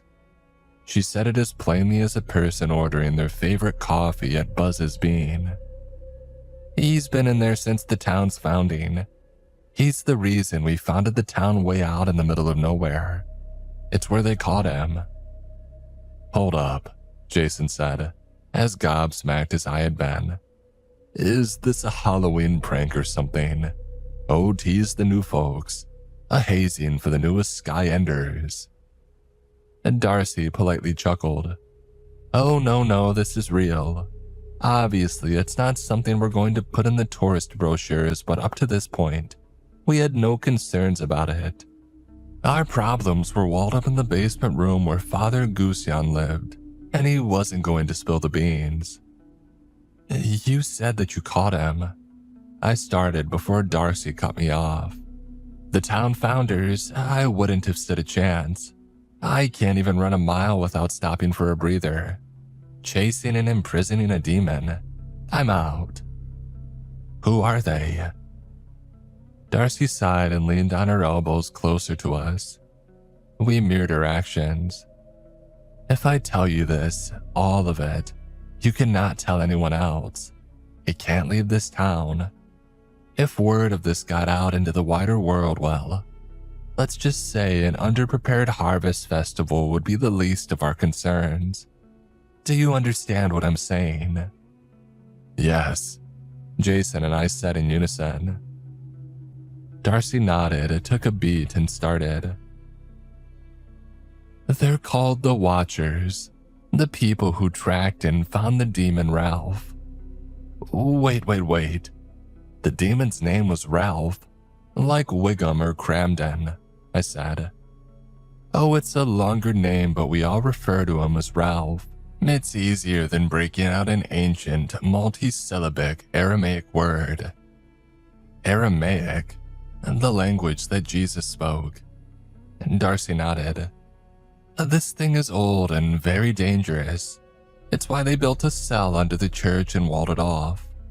Lo, if the beast's face sees the heavenly light of the sun, misfortune and ruin will follow. It's scripture. Basically, if Ralph got loose, it put everyone in the town at risk. Just then, an orange blur came wheeling into the room and jumped up onto the desk. Mookie had returned from wherever he had run off to. His pupils were huge and it was clear that he was still on guard. I went to pet him, but he scooted away from us. Mookie, what's up? He hissed at me. I felt the sting and he hissed at Jason. He hissed at Darcy before darting away from us. I saw his tail disappear down the basement stairs. I wanted to go grab him, but Jason put a hand on my thigh to keep me in my seat. He leaned in close and whispered, "He'll be okay." What if Ralph hurts him? I said. He hasn't spoken to you, has he? He said to watch out for the Watchers, I said. She put her hand to her mouth.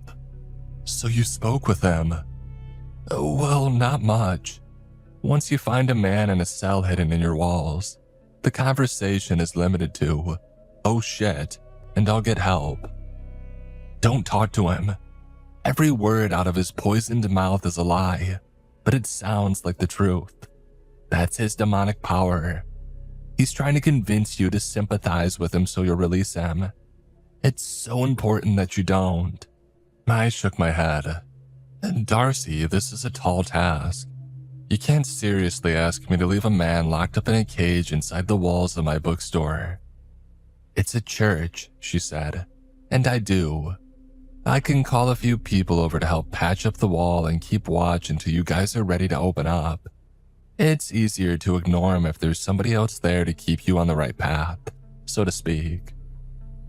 I can put up a piece of wood over the hole and lock the door to the stairs for tonight, Jason said.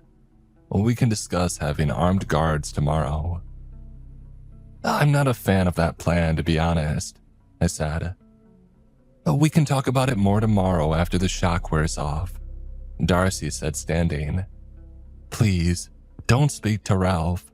Don't tell anybody else about this. Loose lips sink ships. We'll be in contact in the morning. As she got up and left to continue her late-night patrols of a dead small town, Jason and I sat in silence for about 10 minutes. Our brains needed to reboot. Finally, when words found our tongues again, I turned to him and said, We can't tell my mom. Oh God, no. And we need to talk to Ralph, I said. Lil, that's the one thing she said not to do. I don't trust her. Do you? Well, she came across a little odd. Why was she outside at night? Why are any of the harvest people out there? How are none of them bothered by Jeff's death? From the basement, Ralph wailed. We shared a look before we dashed downstairs. Where there had only been a little porthole when I had left for help, Jason had widened the hole large enough for us to walk through. It'd be a tight fit and a subtle reminder to get back to the gym, but I could squeeze through it if the need arose. I hoped it wouldn't. The room was icebox cold, way chillier than anywhere else in the church. It was dark too, like starless night dark, bottom of the sea dark. Not sure how anybody could ever be in here and not go crazy, demon or not. Mookie was in here. I could hear him purring, but I couldn't see him. I hesitantly pulled up my phone and turned on the flashlight. I spotted him right away lying next to a row of iron prison bars. A mysterious white hand stroked the top of his orange head. Mookie, come.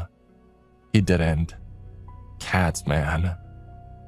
The Watchers got you, didn't they? Oh, something worse. Small town planning committee. I said from outside the hidden room. Did they tell you a fantastic tale about my origin? We learned some new information, yes. Your name is Ralph, for one. It is not Ralph, he said. Well, they call you Ralph in these parts. Mookie, come here, Jason said, adding cat noises to get him moving. Mookie rolled, stood, stretched, and sauntered back toward us. He was gleefully meowing as he did. I wouldn't hurt the creature, Ralph said. It's not in my nature. Oh, he bites sometimes, Jason said. The absurdity of warning a literal demon that my house cat might bite it was too much for my brain to take in at once. It broke me. I went for the big question. Are you a demon? I mean, how else would a person still be alive in here with no sunlight, no food, no water? I'm assuming those are magical prison bars or something that keeps you in place. You gotta be a demon, right? If you already believe that I'm a follower of the Morning Star, would you believe anything I said to refute it? I mean, at this point, I'm game to hear anything. Yeah, we're kinda through the looking glass here, Jason added, scooping up Mookie and placing him on his shoulders like a little parrot. The boy loves seeing the world from the top. I am not a demon. I'm an angel. Huh. I said before the aneurysm burst in my brain. Those who have told you that I'm a demon have lied. And Jason laughed because what else could you do? An angel from heaven. There is no heaven, Ralph said. Hey, careful with blasphemy, I added, forgetting myself. Jason elbowed me. I earned that. Heaven is not what man imagines it to be. A pleasing palace among the clouds. Heaven is a much more complex and misunderstood place. My time apart has made my heart miss home, and yet I do not yearn for it. There was so much discord, wearing factions among my kind. Oh, it happens all the time with any size group. The Watchers caused the rupture. They corrupted not only man but themselves, unable to control their urges with the child bearers of your race, and thus brought forth new evils into this world. And the Watchers did this to you? Yes, they tricked me, bound my feet and hands, and left me here, entombed away from the vision of the True One. Here I have sat for eons awaiting my salvation. Are you my salvation, mortal? I sell books. Bookmarks, coffee. Not sure I'm anyone's salvation. Can we see you? Jason asked, blissfully cutting me off. You can look, but you won't truly see. Not the way you're used to.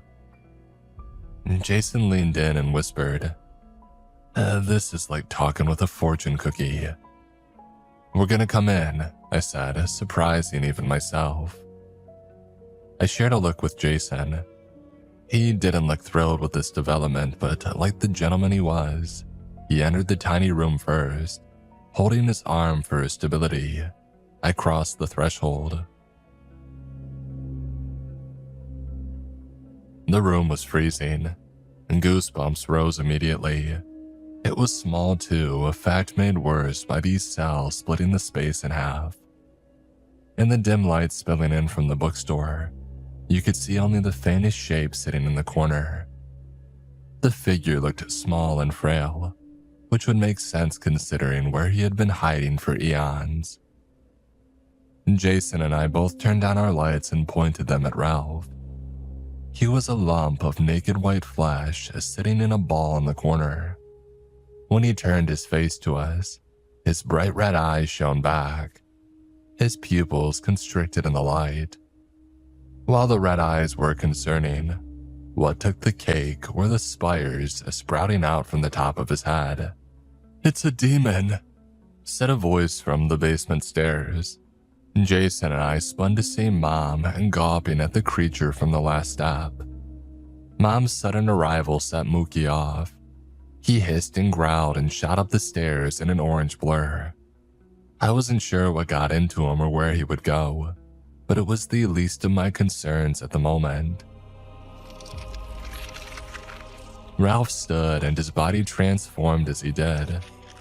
Gone was the frail wisp of a man, a demon angel, and in his stead was a muscled beast, horns scraping the well-worn ruts of the cinder-black ceiling. He clutched the prison bars in front of him with his catcher mid-hands. Why he didn't just rip away the bars was beyond me. God knows he looked like he easily could. "If you attack me, I shall strike you down," Ralph said, his voice booming off the walls. "My protector grants me the strength to smite my foes." Hey, she's a 65-year-old woman. I don't think you have to call God down on her. He's not calling God down. He's calling to Satan. Get out of there before he corrupts you both. "She is the Watcher," Ralph said. That's my mom. "She deceives you. This is one of the Watchers. A demon come to claim their prize." Mom turned to us. Get out of there. He's going to ruin you. "They are coming for you," Ralph said to me. Unlatch the door and I can protect you. I moved my phone over to the cell door. There was a tiny stick jammed in the lock. A single little sprig of some dried up wood that wouldn't have kept a toddler out. Mookie could have broken it. You can't break that twig of a lock open. No, only a human can break it. Don't touch that lock, Mom said. You let this beast out and it'll kill us all. I turned to Jason, who looked as confused as I felt. Oh, what do you think? I don't know, he said. Who's telling the truth? That's the $64,000 question, I said. My eyes went back and forth between Mom and Ralph. I felt a pain in the pit of my stomach. Lillian, we've had our differences over the years, and God knows that I was against this purchase. But you have to listen to your mother over a demon. Yeah, I said. I should believe her. I would. But something was stopping me. A nagging feeling at the base of my skull. A warning from my ancestors that lit up my brain with flashing caution signs. Lillian, who are all these people? The voice came from the top of the stairs. I stepped out of the room and saw a mom, or another mom, standing at the top of the steps. She was still in her pajamas and looking confused. When she saw another version of herself next to me, she let out a surprised yelp and grabbed the banister for support. Why were there two of my mom? One was bad enough. With everything unfolding the way that it had, my head was swimming already. Instead of laps in a pool, though, I think it was trying to cross the English Channel. I felt lost, confused, adrift. Break the lock, release me, and I'll help you. Ralph said, his voice pleading. That woman is one of his tricks. Basement Mom said. I'm a lot of things, madam, but a trick isn't one of them. Stair Mom responded. Lillian, use your common sense and free this thing. Why? Because he's the only thing that can help us. Lies, Basement Mom said, lovingly placing her hand on my arm. She's trying to fool you, dear. Get your hands off my daughter, Stairs Mom said, rushing down the steps. She slapped Basement Mom's hand away. She's a monster, Lil. This whole town is full of them. How do you know? The library book, the one that I looked up. There is no Saint Asbiel, she exclaimed. Asbiel was a demon. They all worship a demon. The silence rushed in. I felt my guts a double knot. I held on to Jason to brace myself from collapsing. I tried to speak I wanted to, but for once, nothing came out of me. The chanting broke the silence. From outside, you could hear what sounded like the entire town standing outside the church, repeating the exact phrase over and over. Through our sacrifice, we shall prosper. They're coming, Mom, my real mom said. She ran for the cage to break the stick, but Basement Mom shoved her hard in the back. Mom launched forward, smashing her head on the corner of a jagged cinder block. She collapsed to the ground with a sickening thud. Mom! I went down to check on her. Blood was pooling all around her head. I checked for a pulse and I found none. Mom! Jason ran for the cage, but as he did, Basement Mom shot out her hand and a yellow light exploded from her fingertips. It struck Jason in the chest and he stumbled back, clutching himself. As he fell back, we locked eyes and he mouthed the word, "Run." I stood on shaky legs. The chanting was louder now. They had entered the church. I turned to Basement Mom, who was grinning ear to ear. She reached behind her head, dug her nails into her flesh and yanked hard. The sickening sound of tearing filled the room. Basement Mom ripped away her own bloody flesh, gobs of it hitting the ground with wet slabs. Loose hair floating in the dim light. The way she pulled at her skin, I expected to see a skeleton staring at me. But that's not who I saw. Instead of the bone white of a skull confronting me, I was face to face with someone who had been pestering me for days. Darcy. What? Was all I could compel myself to say. Break the stick, Ralph yelled, but the deafening chanting from the top of the stairs drowned his voice out. I turned back and saw the deadly choir, dressed in black robes with red runes stitched onto their chests, slowly marching toward me. You don't know how lucky you are, Darcy said in a measured tone, to witness proof of divine power, a view so few outsiders get to see. I tried to run towards Ralph, but dozens of people rushed down the stairs and grabbed my arms and legs. I thrashed and yanked, but the sheer number of hands on me left me immobile, a fly trapped in a spider's web. Who are you people? Darcy laughed, the same stupid and friendly chuckle she used all the time. Oh, we're not people at all.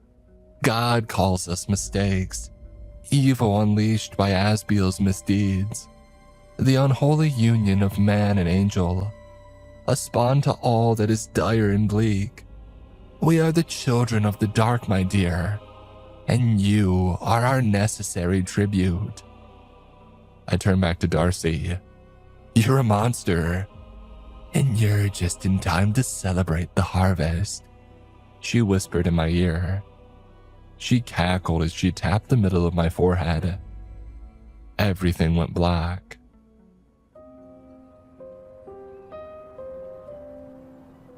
The smell of kerosene brought me back from the dark.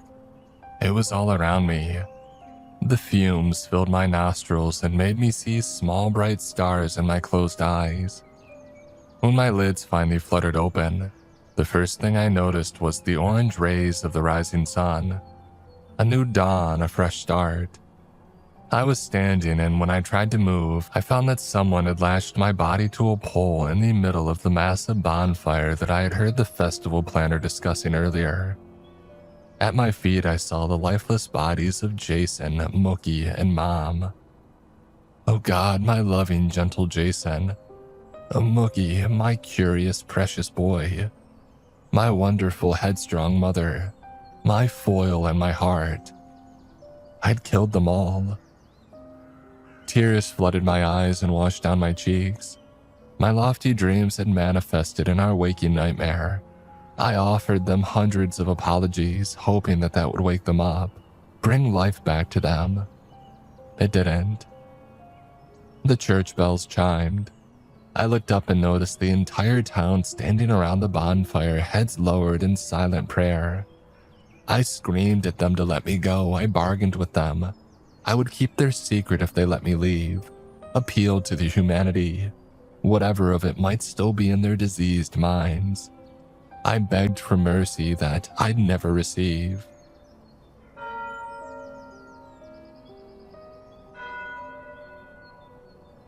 As the bells tolled one by one, the townsfolk finished their prayers and raised their faces to me. I saw them all. Sweet Lou, Chip Hogshead, Rachel, and the rest. Blank faces, all of them. No humanity behind their eyes. Darcy, their ringleader, stood in front of them. She held a torch above her head, welcoming the morning orange glow with one of her own. She was the only person still with their head bowed in prayer. Darcy, please, not like this. Please have mercy. The church bells ceased ringing. Asbiel, we offer you this harvest.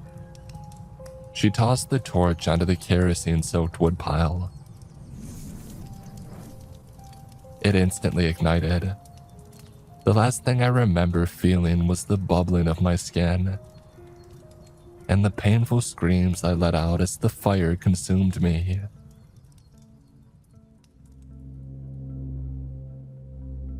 Judy, have you ever heard of Sky's End? The eager husband asked his wife. Oh, what is Sky's End? It sounds like a video game. Oh, it's a gorgeous small town. Look at these photos, he said, clicking through the slideshow on the real estate page. Oh wow, she said. You weren't kidding. Super pretty. Why are you showing me photos of a small town? The husband smiled. Well, I know you've always wanted to open a game store, right? A quirky little place where people can gather and play games and all that stuff. Sure, that's a dream, but it's a dream for a reason. We're broke. Well, I may have been secretly saving money for a little while. What? Enough for a down payment. They have a building for sale. Cheap, like dirt cheap. Look. A few clicks later, he brought up the building in question. The wife laughed and smiled. They're selling their church? Look at the cost, babe, it's nothing. They're practically giving it away. We can swing that. She said. Maybe we should schedule a showing. I already have, the husband said. Rose is the name of the realtor. Very nice lady. Sounded old as dirt, but that might benefit us. The wife beamed. Is this for real? Are we really considering this? Hell yeah, we are, the husband said, patting his wife's hand. I have a good feeling about this.